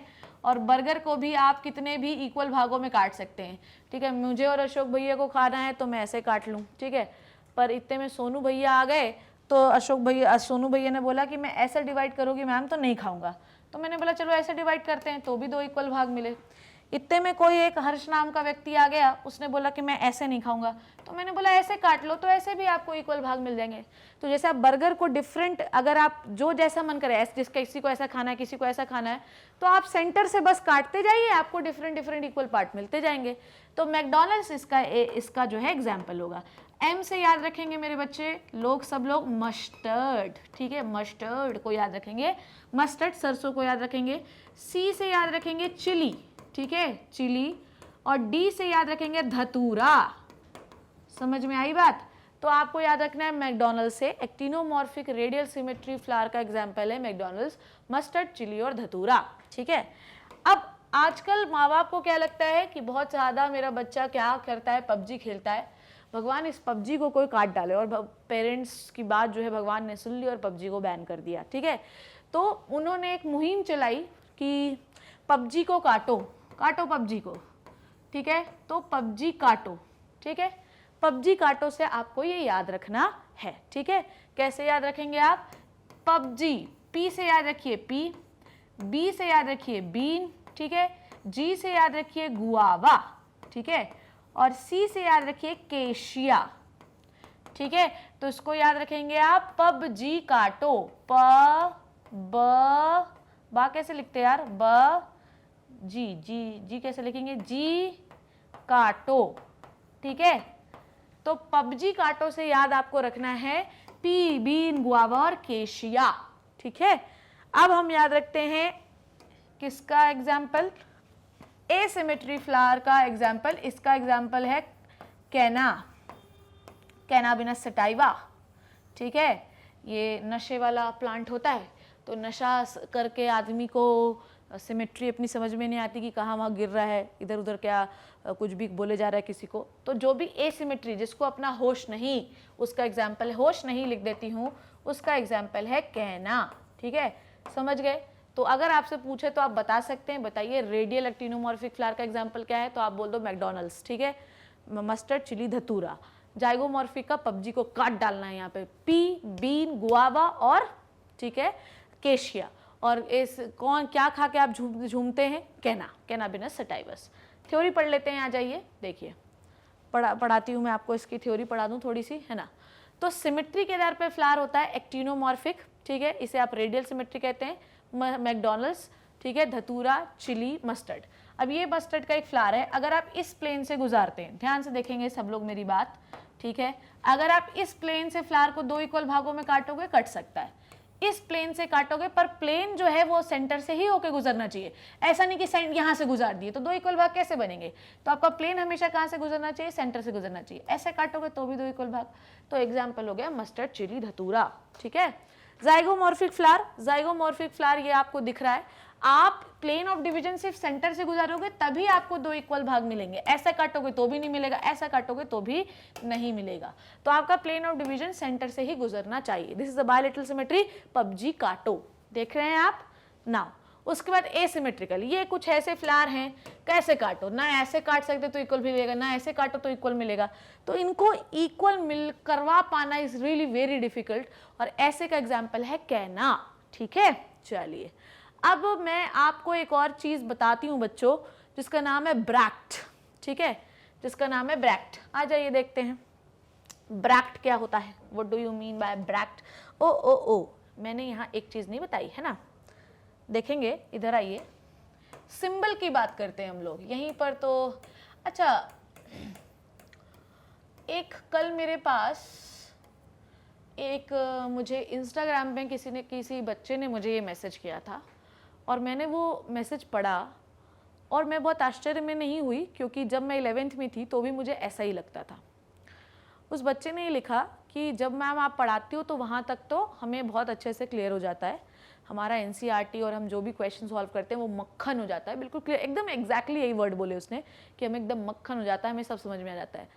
पर हम ये करते हैं कि जब आप दूसरे दिन जो पढ़ाने वाली हो हम उसको पढ़ के रखते हैं, जो कि एक बहुत अच्छी प्रैक्टिस है और मैं उस बच्चे से बहुत खुश भी हूँ। पर जब हमने मॉर्फोलॉजी पढ़ा और हमने सोचा कि हम फ्लावर पढ़ लेते हैं, क्योंकि आप बोलते रहते हो कि 4 फैमिलीज जो हैं उसके एग्जाम्पल आपको रटे होने चाहिए, तो हमने सोचा हम पढ़ लेते हैं। पर जब हम पढ़ने गए तो उसमें अजीब व गरीब साइंस बने हुए थे जो हमें बिल्कुल भी समझ में नहीं आ रहे थे, ठीक है।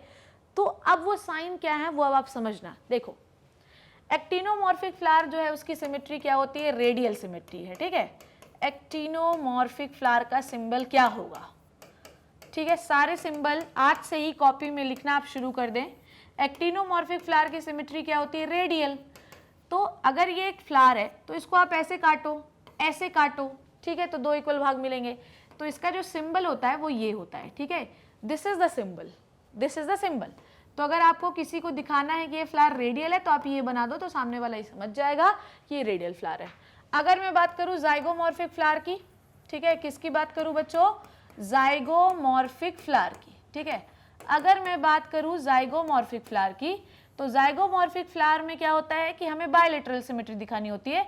तो इसका एग्जाम्पल होता है ये परसेंटेज, ठीक है, this is the symbol of zygomorphic flower. ये आपको याद रखना है, क्योंकि जब हम फ्लोरल फॉर्मूला पढ़ेंगे, जब हम फैमिलीज के फ्लोरल फॉर्मूला को पढ़ेंगे तो वहाँ हमें बताना पड़ेगा, जैसे मस्टर्ड किसका एग्जाम्पल है, ब्रासिकेसी का एग्जाम्पल है, ठीक है, उसके बाद चिली किसका एग्जाम्पल है, सोलिनेसी का एग्जाम्पल है।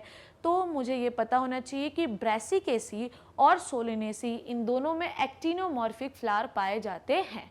उसी प्रकार से हम लोगों ने पी बीन पढ़ा, वो किसका एग्जाम्पल है, वो है आपका इसका फेबेसी का एग्जाम्पल। तो आपको पता होना चाहिए कि पूरे फेबेसी में हमारे पास जाइगोमॉर्फिक फ्लावर पाए जाते हैं, तो हम ऐसा सिंबल ड्रॉ करेंगे, ठीक है। तो सिंबल समझ में आ गया आपको एक्टिनोमॉर्फिक और जाइगोमॉर्फिक का। अब हम बात करते हैं ब्रैक्ट की। आइए, ब्रैक्ट, ब्रैक्ट। हम लोगों ने स्टेम में पढ़ा था स्टिप्यूल, लीफ में पढ़ा था, सॉरी लीफ में हमने पढ़ा था कि स्टिप्यूल होता है उसके पेट्यूल्स के पास, ठीक है, जो कि लीफ जैसा दिखता है।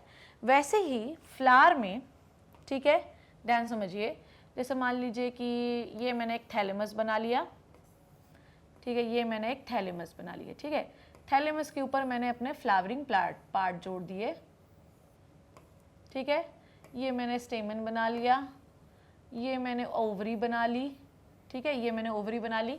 अब इस फ्लावर के नीचे आपको एक ऐसा लीफ जैसा स्ट्रक्चर दिखाई देगा, ठीक है, ये ऐसा एक लीफ जैसा स्ट्रक्चर दिखाई देगा। This is called as bract. इसका नाम क्या होता है बच्चों? इसका नाम होता है ब्रैक्ट। इसे आप क्या कहते हो? ब्रैक्ट। तो जिस फ्लावर में आपको ये लीफ लाइक स्ट्रक्चर फ्लावर के नीचे दिखे अलग से, सेपल्स के नीचे, ये क्या होता है? लीफ लाइक स्ट्रक्चर होता है, लीफ लाइक स्ट्रक्चर, इसे आप कहते हैं ब्रैक्ट, ठीक है, ब्रांच ले ब्रैक्ट,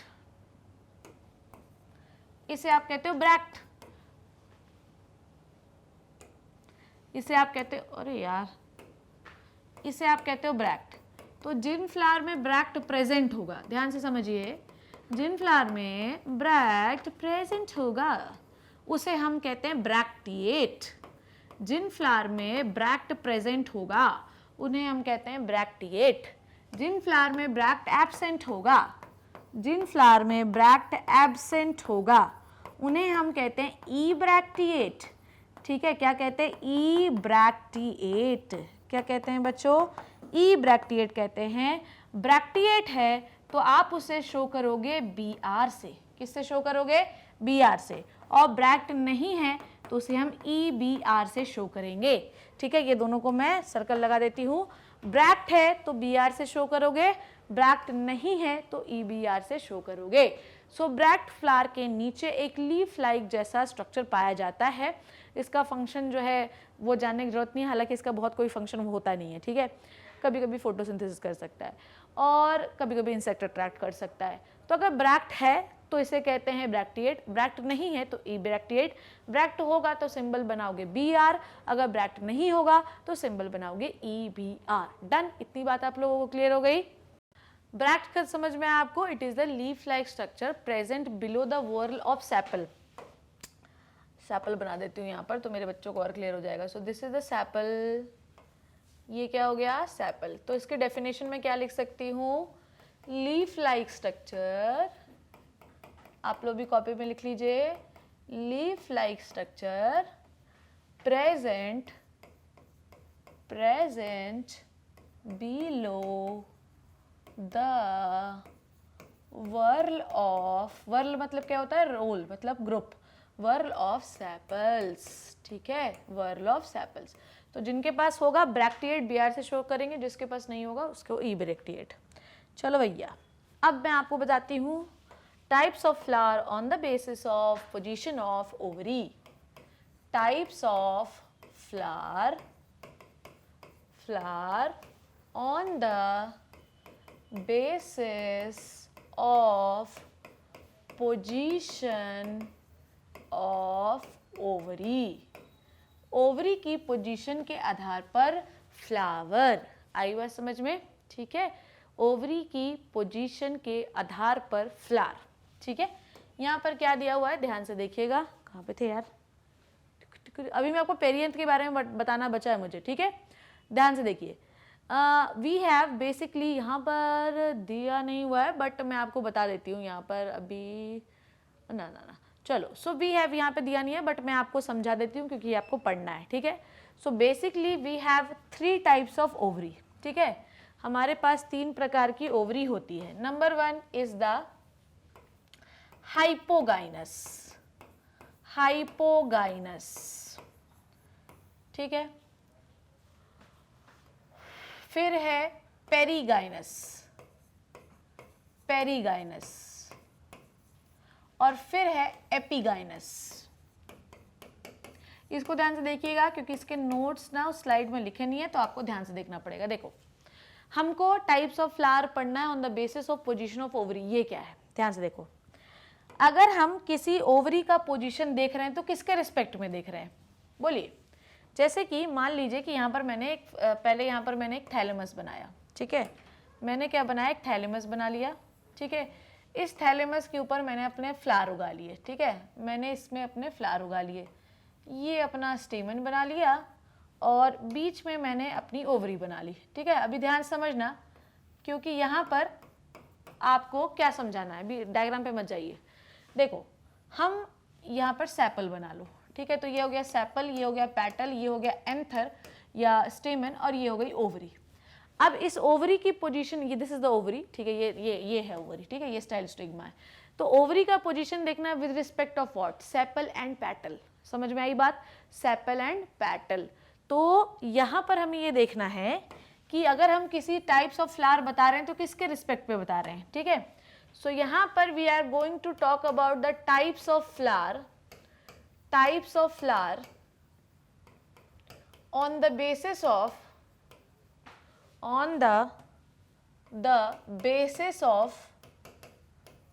position of ovary, ठीक है, with respect to other floral part,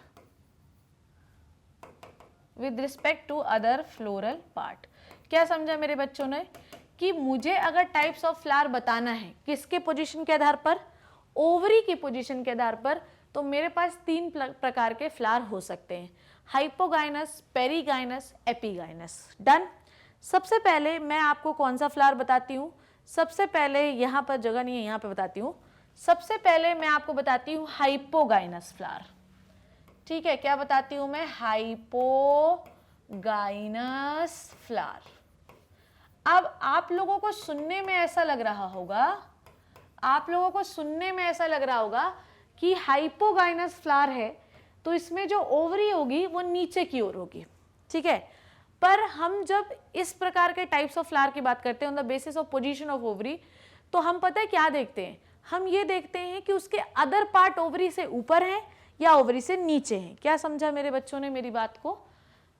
मैंने ये बोला कि we are going to talk about the types of flower on the basis of position of ovary. Ovary ऊपर है, ओवरी नीचे है, ओवरी बीच में, कहां पर है? आई बात समझ में? अगर ओवरी ऊपर है, ठीक है, तो बाकी सारे पार्ट नीचे हैं, तो ओवरी का position is upper side with respect to other floral part. तो अदर फ्लोरल पार्ट कहाँ है? ओवरी से नीचे है। तो अगर अदर फ्लोरल पार्ट ओवरी के नीचे हैं बच्चों, तो इसका मतलब ये है कि सारे पार्ट नीचे हैं और ऐसी ओवरी को हम हाइपोगाइनस कहते हैं। तो हमें ओवरी को देखना है, ओवरी ऊपर तो सारे पार्ट नीचे, तो हाइपोगाइनस, ठीक है। तो हमें ओवरी, अगर देखो बाकी सारे पार्ट नीचे होंगे तो अल्टीमेटली ओवरी ऊपर ही होगी। तो it's hypogynous is representing what? Hypogynous पता है किसके लिए बनाया गया है? हाइपोगाइनस बनाया गया है आपके किसके लिए? हाइपोगाइनस बनाया गया है आपके अदर पार्ट के लिए, ठीक है। जैसे पेरीगाइनस की बात करती हूँ, तो पेरीगाइनस में जो फ्लोरल पार्ट होता है, जो ओवरी होती है, वो आधी अंदर आधी बाहर होती है। जबकि जो एपीगाइनस होता है, उसमें ओवरी पूरी अंदर हो जाती है और फ्लोरल पार्ट, बाकी स्टेमन सब ऊपर हो जाते हैं। तो इसका मतलब ये कि हम क्या बता रहे हैं? हम अदर फ्लोरल पार्ट का बता रहे हैं position with respect to ovary. अगर बाकी सारे फ्लोरल पार्ट ओवरी के नीचे हैं, ओवरी से नीचे, ओवरी ऊपर हो गई है, तो दिस इज हाइपोगाइनस फ्लावर। अगर ओवरी बीच में है, सारे फ्लोरल पार्ट बीच में है, तो it is the perigynous flower. और अगर ओवरी अंदर घुस गई, नीचे की ओर है, बाकी सारे फ्लोरल पार्ट ऊपर हैं, तो this is the epigynous flower. ये समझ में आया आपको? हाइपोगाइनस फ्लावर में क्या होता है कि ओवरी जो होती है ना, वो क्या होती है, ध्यान समझना, ओवरी सुपीरियर होती है। ओवरी सुपीरियर होती है, ठीक है। ओवरी क्या होती है बच्चों? सुपीरियर होती है, ओवरी ऊपर की ओर होती है और बाकी सारे जो फ्लोरल पार्ट होते हैं ना, वो थोड़े नीचे की ओर होते हैं। ऐसा क्यों होता है वो अब आप समझना, ध्यान से देखना। तो ये हो गया अपना पेडिसिल, ये हो गया अपना थैलेमस। अब थैलेमस जो होता है वो थोड़ा सा ऊपर की ओर हो जाता है, थोड़ा सा ऊपर ऐसा चला जाता है, ठीक है। और बाकी सारे फ्लोरल पार्ट अगर आप जोड़ दें, सो this is the sepal, petal हो गया, पेटल थोड़ा सा अपन ऐसे बना लेते हैं। सो ये हो गए पेटल्स हो गए, ठीक है, ये मान लो ऐसे पेटल हो गए, ठीक है। और ये अपने एंथर हो गए, डन, ये अपने एंथर हो गए, ओके। अब मैं जस्ट अ डायग्रामेटिक रिप्रेजेंटेशन मैं आपको बता रही हूँ कि ये होता कैसे, और ये इसके ऊपर ओवरी हो गई, ठीक है। तो हम क्या देख रहे हैं, हम ये देख रहे हैं, this is a very weird diagram but let it be, ये पेटल हो गया, सेपल हो गया, बना लेना ऐसा सेपल भी, ठीक है। ये अपना थैलेमस क्या हो गया, एलिवेट हो गया, जो थैलेमस था अपना, जो रिसेप्टिकल था वो सेंटर से थोड़ा ऊपर उठ गया, जिसकी वजह से जो ओवरी थी वो ऊपर की ओर चली गई। अब इसमें आप क्या देख रहे हो कि बाकी ये अपने क्या हो गया, स्टेमन्स हो गए, ठीक है, ये सारे क्या हैं, अपने स्टेमन हो गए, एंथर, फिलामेंट, ये सारी चीजें। अब हुआ क्या कि जो बीच का थैलेमस था ऊपर उठ गया, जिसकी वजह से ओवरी को उसने ऊपर उठा लिया, क्योंकि थैलेमस से ही जो सेंटर से सेंटर पोर्शन जो होता है थैलेमस का वो ओवरी से अटैच होता है। अब सेंटर पोर्शन जो है वो थोड़ा सा एलिवेट हो गया, जब सेंटर पोर्शन थोड़ा सा एलिवेट हो गया तो ओवरी ऊपर चली गई, जब ओवरी ऊपर चली गई तो क्या हुआ बच्चों, बाकी सारे पार्ट नीचे हो गए। तो यहाँ पर क्या है, ओवरी सुपीरियर है, रिमेनिंग पार्ट इंफीरियर है, रिमेनिंग पार्ट क्या है बच्चों, इंफीरियर है, रिमेनिंग पार्ट क्या है, इंफीरियर। अब इसको हाइपोगाइनस क्यों कहा, क्योंकि ओवरी सुपीरियर, बाकी सारे पार्ट इंफीरियर। तो आपको पता है कि हम पोजीशन ऑफ ओवरी देख रहे हैं with respect to other part, तो अदर पार्ट क्या है, नीचे, इसलिए इसे क्या कह रहे हो, हाइपोगाइनस फ्लावर। पर इसकी ओवरी कैसी है बच्चों, सुपीरियर। और क्योंकि ओवरी के बारे में हम बात कर रहे हैं तो ओवरी को हम कह सकते हैं, ओवरी किसका पार्ट है बच्चों, ओवरी पार्ट है गाइनोशियम का, गाइनोशियम को हम ओवरी का ही, ovary is the part of gynoecium, the whorl of female part. Ovary का अगर आप देखूं तो ओवरी के अंदर बहुत सारी चीजें होती है ना, ठीक है, बोलो बताओ भैया, ये हो गया ओवरी का स्टाक, ये हो गई ओवरी, ठीक है, ओके। तो मैं अगर, ये हो गया स्टिग्मा, ठीक है, स्टाइल, स्टिग्मा, ओवरी पढ़ा है ना आप लोगों ने, बताओ, ये हो गया स्टाइल, ये हो गया ओवरी, ये हो गया स्टिग्मा, ये पढ़ा है हम लोगों ने। तो ये तीनों को हम क्या कहते हैं, the whorl of female part is called as gynoecium, so ovary is the part of gynoecium. तो ओवरी इसमें क्या है, सुपीरियर, और क्योंकि ये पार्ट है गाइनोशियम का इसलिए हम सुपीरियर ओवरी का सिंबल ये होता है। समझ में आई बात, सुपीरियर ओवरी का सिंबल जो होता है वो ये होता है, समझ में आई बात। या हाइपोगाइनस फ्लावर का सिंबल ये होता है जिसमें ओवरी सुपीरियर होती है। अगर तुम्हें ऐसा लगता है कि मुझे ऐसा सिंबल बनाना चाहिए तो ऐसा नहीं है, क्योंकि हम ओवरी की पोजीशन अदर पार्ट्स के रिस्पेक्ट में देख रहे हैं। अदर पार्ट नीचे हैं, ओवरी सुपीरियर है, तो हमें अदर पार्ट को नीचे दिखाना पड़ेगा और इसलिए हम सिंबल को लाइन नीचे की ओर लगाते हैं, ठीक है। तो आपको पता है कि ये स्टडी कैसे करना, ओवरी की पोजीशन पे नहीं, बाकी सारे पार्ट की स्टडी करनी है। तो अगर बाकी सारे पार्ट नीचे होंगे तो हाइपो है, तो हाइपोगाइनस फ्लावर, पर ओवरी ऊपर हो जाएगी इसकी वजह से। अगर अब नेक्स्ट फ्लावर के बारे में मैं आपको पढ़ाती हूँ, ध्यान से देखना मेरी बात, ठीक है। इसमें क्या होता है, next is the perigynous flower, ठीक है, next is the perigynous flower, ठीक है। नेक्स्ट मैं आपको बताती हूँ पेरीगाइनस फ्लावर के बारे में। इसमें क्या होता है कि जो आपका थैलेमस होता है वो थोड़ा सा ऐसा राउंड हो जाता है, ठीक है, इट इज लाइक दैट, ठीक है। आपका जो थैलेमस होता है वो थोड़ा सा ऐसा हो जाता है, डन, ठीक है, ये हो गया थैलेमस। अब क्या होता है, जो सारे पार्ट होते हैं जैसे कि पैटल, सेपल, एंथर, ठीक है, जो सारे पार्ट होते हैं पैटल, सेपल, एंथर, वो इसके रिम पर लगते हैं, ठीक है। थोड़ा सा मैं और छोटा बनाना चाहती हूँ इसको क्योंकि बहुत बड़ा बना है, ठीक है। तो थैलेमस कैसा हो जाता है, ऐसा, ठीक है, आपको दिख रहा होगा मैं भी ऐसा, ये है रिम ऑफ थैलेमस। ये रिम है ना आपकी किनारा जो है, it is the rim of thalamus. Thalamus का क्या है बच्चों, ये रिम है। अब आपके जो बाकी सारे पार्ट हैं जैसे कि पैटल हो गया, सेपल हो गया, पैटल हो गया, सेपल हो गया, एंथर हो गया, ये सब इसके रिम पर लगते हैं। ध्यान से देखो, पैटल हो गया, सेपल हो गया, स्टेमन हो गया, ये सब इसके रिम पर लगते हैं। तो ओवरी कहाँ लगती है, ओवरी के साथ कहानी बेचारी के साथ ये है, ये इसका थैलेमस है, ठीक है। ओवरी के साथ कहानी ये है कि इसका आधा हिस्सा जो है, थोड़ा सा हिस्सा अंदर की ओर और थोड़ा सा हिस्सा बाहर की ओर रहता है। समझ में आई बात। ये इसके अंदर ओव्यूल बना लो, ठीक है, ये ओव्यूल बना लिया हमने। तो आप क्या देख रहे हैं कि थोड़ा सा हिस्सा हल्का सा बाहर की ओर और थोड़ा सा हिस्सा अंदर की ओर है। तो इसमें क्या है, इसमें क्या है कि ओवरी हाफ इंफीरियर है। समझो बात को, पेरीगाइनस फ्लावर में जितने भी एसेसरी पार्ट होंगे, या ओवरी जो है, यहाँ पे ऐसा लिखती हूँ, ovary is half inferior. Half inferior क्यों बोला मैंने, थोड़ा सा पार्ट अंदर, थोड़ा सा पार्ट बाहर। ओवरी हाफ इंफीरियर है, ना तो ओवरी कंप्लीटली अंदर है और ना ही कंप्लीटली बाहर है। बाकी जितने फ्लोरल पार्ट है, रिमेनिंग फ्लोरल पार्ट, चाहे कुछ भी हो, sepal petal, remaining floral part जो है, remaining floral part present at the rim of thalamus. क्या समझा तुम, क्या समझा मेरी बात को? मैंने बोला कि इसमें परेशानी ये हुई कि ओवरी ना तो पूरी तरीके से अंदर है, ना ही पूरी तरीके से बाहर है। इसका थोड़ा सा पार्ट अंदर, थोड़ा सा पार्ट बाहर है, ठीक है। ये देखो, थोड़ा सा पार्ट अंदर, थोड़ा सा पार्ट बाहर की ओर है। और आपके जो बाकी फ्लोरल पार्ट हैं वो क्या हैं? वो रिम पर लगे हुए हैं थैलेमस के। तो ऐसी ओवरी को हम हाफ इंफीरियर ओवरी कहते हैं, ठीक है। ओके, अब इस ओवरी को मैं कैसे दिखाऊंगी? इस ओवरी को मैं ऐसे दिखाती हूँ। हाफ इंफीरियर ओवरी का सिंबल है ऐसा, ठीक है। ओके, सुपीरियर ओवरी का सिंबल ये था, हाफ इंफीरियर ओवरी का सिंबल ये है। ना ओवरी ऊपर है, ना ओवरी नीचे है, ओवरी बीच में अटकी हुई है, ठीक है। नाउ थर्ड जो टाइप ऑफ फ्लावर है वो क्या है? एपिगाइनस। एपिगाइनस, ठीक है। एपिगाइनस फ्लावर में क्या होता है? एपिगाइनस फ्लावर में देखो, हम लोगों ने सुपीरियर ओवरी को सुपीरियर ओवरी क्यों कहा था? ठीक है, सुपीरियर ओवरी का सिंबल हमने ऐसे नीचे क्यों लगाया था? इसमें ऐसा होता है कि ओवरी ऊपर की ओर है, बिकॉज सारे पार्ट नीचे की ओर है, ठीक है। इस हाफ इंफीरियर में तो सब कुछ बीच में ही है। एपिगाइनस में होता है कि सारे पार्ट ऊपर की ओर चले जाते हैं, ओवरी अंदर घुस जाती है। कैसे होता है वो ध्यान से समझें, देखेंगे मेरी बात को।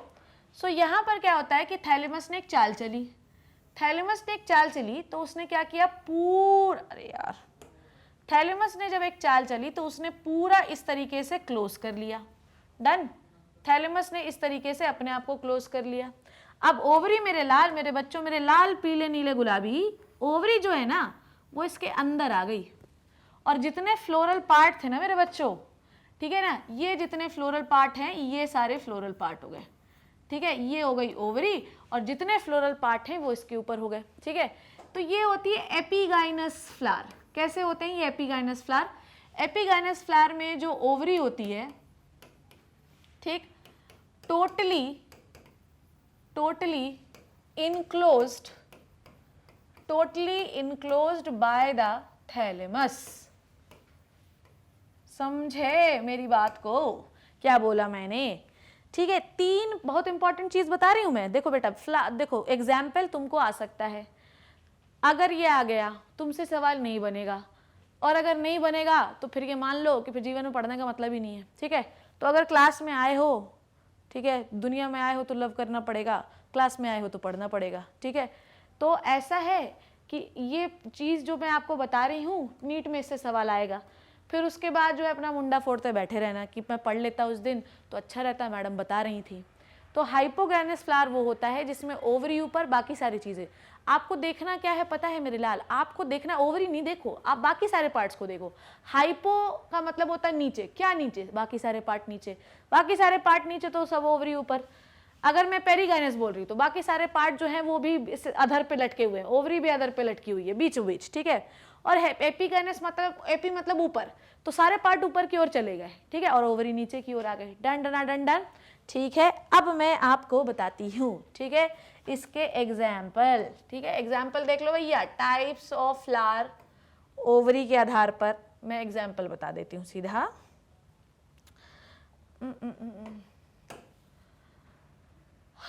एग्जाम्पल चलिए देखते हैं। सबसे पहला एग्जाम्पल हम देखेंगे किसकी? हाइपोगाइनस की, ठीक है। तो दुनिया में आए हो तो क्या करना पड़ेगा वो समझ गए, पर कक्षा 11th में हो, 12th में हो, नीट के लिए हो तो पढ़ना पड़ेगा। हाइपोगाइनस का एग्जाम्पल देखते हैं, पेरिगाइनस का एग्जाम्पल देखेंगे, ठीक है, और एपिगाइनस का एग्जाम्पल देखेंगे हम लोग, ठीक है। चलो शुरू करते हैं। दुनिया में आए हो तो काम कर प्यारे, सुना है ना ये गाना? तो बिना काम के तो सब बर्बाद है भाई। हाइपोगाइनस फ्लावर, देखो हाइपोगाइनस फ्लावर का एग्जाम्पल मैं क्या लिखूंगी? देखो ओवरी ऊपर है, ठीक है। घर पे बहुत सारे लोग रहते हैं, घर पे बहुत सारे बच्चे रहते हैं, बहुत सारे मर्द रहते हैं। पर अगर उस घर की महिला स्ट्रांग है, ठीक है, और अचानक से शॉर्ट सर्किट हो जाए, समझो अचानक से क्या हो जाए, शॉर्ट सर्किट हो जाए शॉर्ट सर्किट, क्या करोगे तुम, बोलो मुझे क्या करोगे। तो उस घर की वो महिला स्ट्रांग है, ठीक है, तो जिस घर की महिला स्ट्रांग होगी, ठीक है, उसकी ओवरी सुपीरियर होगी। इस घर की महिला, हाइपोगाइनस में महिला स्ट्रांग है, महिला बड़ी ही स्ट्रांग है, इस घर की महिला बहुत स्ट्रांग है, किसकी, हाइपोगाइनस फ्लावर की, ठीक है, महिला बहुत स्ट्रांग है, इसकी ओवरी सुपीरियर है, ठीक है। अब बाकी सारे पार्ट इंफीरियर, उसके घर में जितने मर्द जितने बच्चे रहते हैं वो सब इन काम वाम नहीं करते ढंग से। अब घर पे शॉर्ट सर्किट हो गया, घर पे शॉर्ट सर्किट हो गया, अब उसके घर के मर्द किसी काम के नहीं है, तो एमसीबी गिराने कौन जाएगा, एमसीबी जो स्विच होता है ना उसको गिराने कौन जाएगा, महिला, ठीक है। तो इसका एग्जाम्पल है एमसीबी बेटे बच्चों। तो अगर महिला स्ट्रांग है तो महिला सुपीरियर है, तो घर पे शॉर्ट सर्किट हो जाए तो कौन गिराएगा, स्विच गिराएगी महिला, ठीक है। इसका एग्जाम्पल है मेरे बच्चों एमसीबी। एग्जाम्पल देखो, एम का तो मुझे ऐसा लगता है कि वही है मस्टर्ड। सी से याद रखेंगे चाइना रोज, और बी से याद रखेंगे ब्रिंजल, ठीक है। तो याद रखिए कि जिस घर की महिला स्ट्रांग है, महिला मतलब ओवरी, जिस घर की महिला स्ट्रांग है उसे हम बोलते हैं कि उसकी ओवरी सुपीरियर होगी, सुपीरियर ओवरी का सिंबल ये है, ठीक है। इसका एग्जाम्पल है एमसीबी, ठीक है। अब क्या है पेरीगाइनस फ्लावर, देखो इसमें क्या है, महिला स्ट्रांग भी है, इस घर की महिला को सजने धजने से कोई मतलब नहीं है, इस घर की महिला जो है वो सीधी सादी सच्ची महिला स्ट्रांग है, बढ़िया, उसने पूरे दुनिया का मेहनत किया, अपने बच्चों को पाला, पति उसका कुछ करता नहीं था, महिला ने सब किया, लाइट शॉर्ट सर्किट हुआ तो एमसीबी गिरा दी, पेरीगाइनस, ठीक है।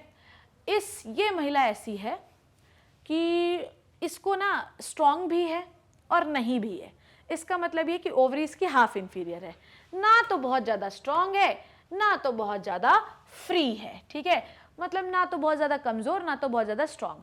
तो मतलब ये कि स्ट्रांग भी और मेकअप भी बड़ा लगाती है। अब ये वाली महिला मेकअप नहीं लगाती थी, ये वाली महिला भर भर के मेकअप लगाती है, इसको पसंद है क्या, बोलो, रोज़ पाउडर, इसको पसंद है लिपस्टिक, इसको पसंद है किस कलर की लिपस्टिक, इसको पसंद है पीच कलर की लिपस्टिक, इसको पसंद है प्लम कलर की लिपस्टिक, और इसको पसंद है रोज कलर की लिपस्टिक, समझे, ठीक है, रोज प्लम पीच, समझ में आई बात। तो ये जो महिला होती है ओवरी इज हाफ इंफीरियर ना, इसकी ओवरी कैसी होती है, हाफ इंफीरियर, ठीक है। तो मतलब ये मेकअप भी बड़ा लगाती होगी और स्ट्रांग भी है, तो स्ट्रांग भी है, हाफ इंफीरियर, ना तो अंदर ना तो बाहर, बीच में लटकी हुई ओवरी, बाकी सारे पार्ट भी बीच में है, रोज प्लम पीच, ठीक है, बड़ा मेकअप लगाती है। चलो भैया आ जाओ, एपिगाइनस को हम लोग कैसे शो करते हैं, सिंबल इज दिस। इसमें क्या है, ओवरी क्या है, इसमें ओवरी इंफीरियर है, इसमें ओवरी मेरे लाल क्या है बच्चों, ओवरी इंफीरियर है, ठीक है, ओवरी क्या है बच्चों, इंफीरियर है, ठीक, ओवरी इसकी इंफीरियर है। अब इसको हम कैसे याद रखेंगे, ठीक है, ध्यान से देखो, इसको याद रखेंगे कुक्कू। कुक्कू ना एक वो होती है, एक बर्ड होती है, ठीक है। कुक्कू क्या करती है, कुक्कू गाना गाती है, ठीक है, कुक्कू, अरे यार ऐसे याद रखते हैं, ठीक है। इसका एग्जाम्पल कैसे याद रखोगे, कुक्कू क्या करती है, गुनगुनाती है, ठीक है, कुक्कू गुनगुनाती, ठीक, ओके, कुक्कू गुनगुनाती। अब कुक्कू एक बर्ड होती है, तो कुक्कू से याद रखना भैया कुकुम्बर, कुकुम्बर, और गुनगुनाती से याद रखना गू आवा। समझ में आ गई इतनी बात, इसमें किसी को कोई कंफ्यूजन तो नहीं, स्क्रीनशॉट। अब मेरी बेटी कुक्कू, ठीक है, गुनगुनाती है कहाँ, सन में, तो उसका एक और एग्जाम्पल होगा भैया मेरे सनफ्लावर। पर सनफ्लावर का ना मैं आपको एक वर्ड बता रही हूँ जो कि एनसीईआरटी बोलती है कि एपिगाइनस फ्लावर किस में पाए जाते हैं, रे फ्लोरेट ऑफ सनफ्लावर। अब आधे से अधिक मेरे प्यारे राज दुलारे बच्चों को ये पता नहीं होगा कि रे फ्लोरेट क्या होता है। देखो सनफ्लावर का अगर आप फूल देखते होगे, बड़ी ही मतलब दिलचस्प कहानी है इसकी।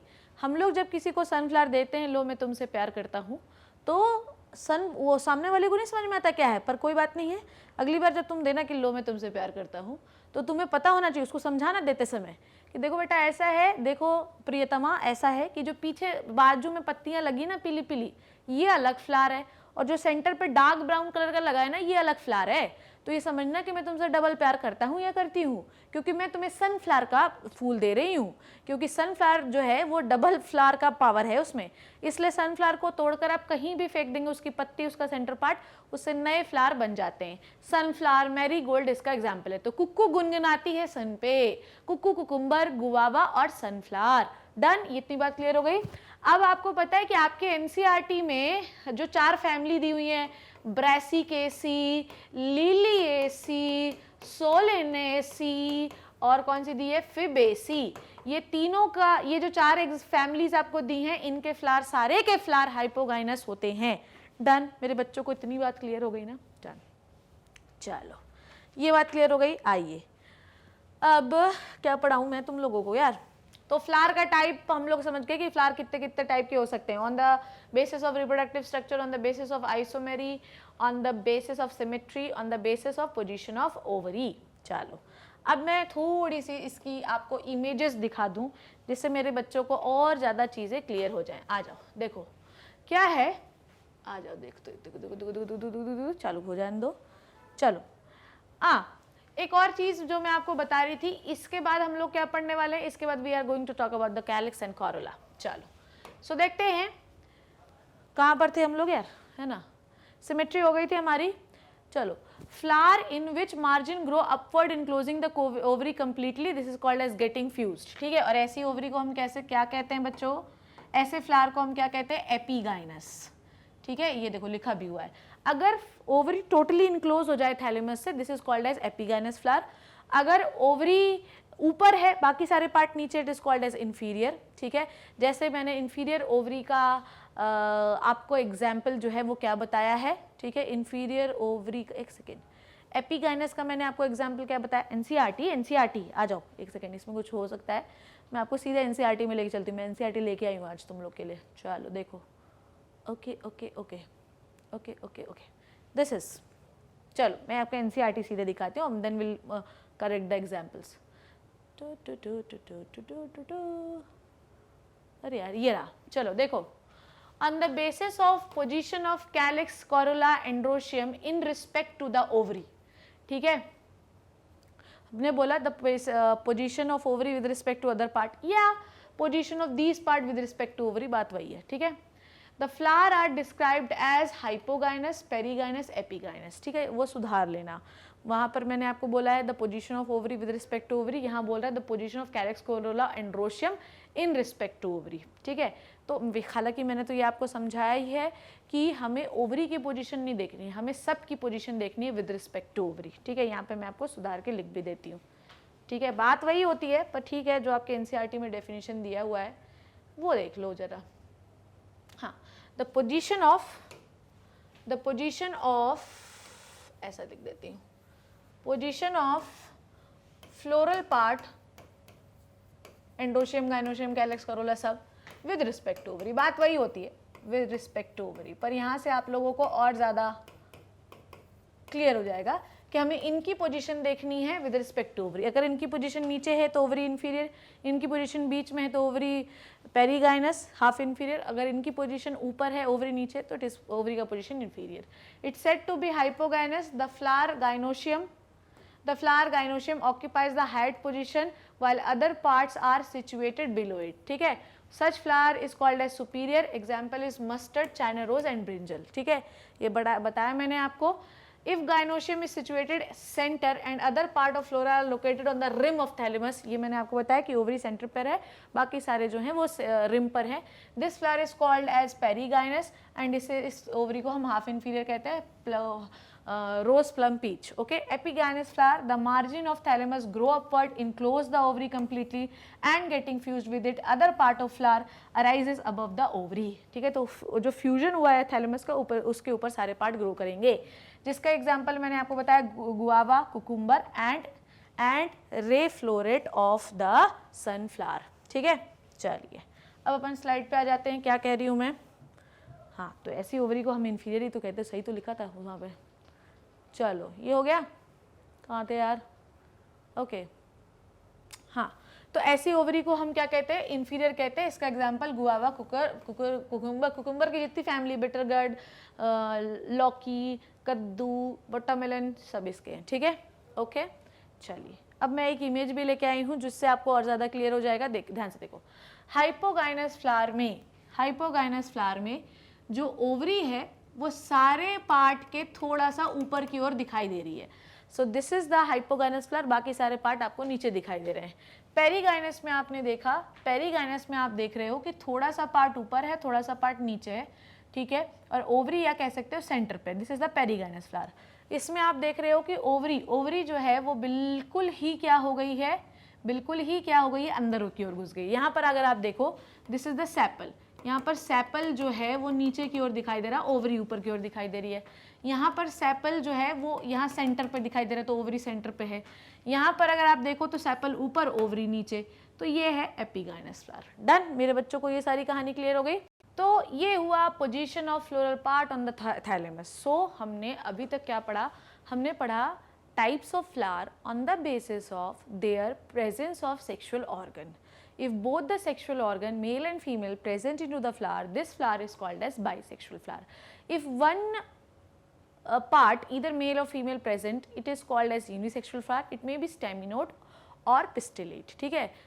अगर कुछ नहीं present, it is called as neuter, ठीक है। हमने जनरल कैरेक्टरिस्टिक्स ऑफ फ्लावर के भी पढ़े।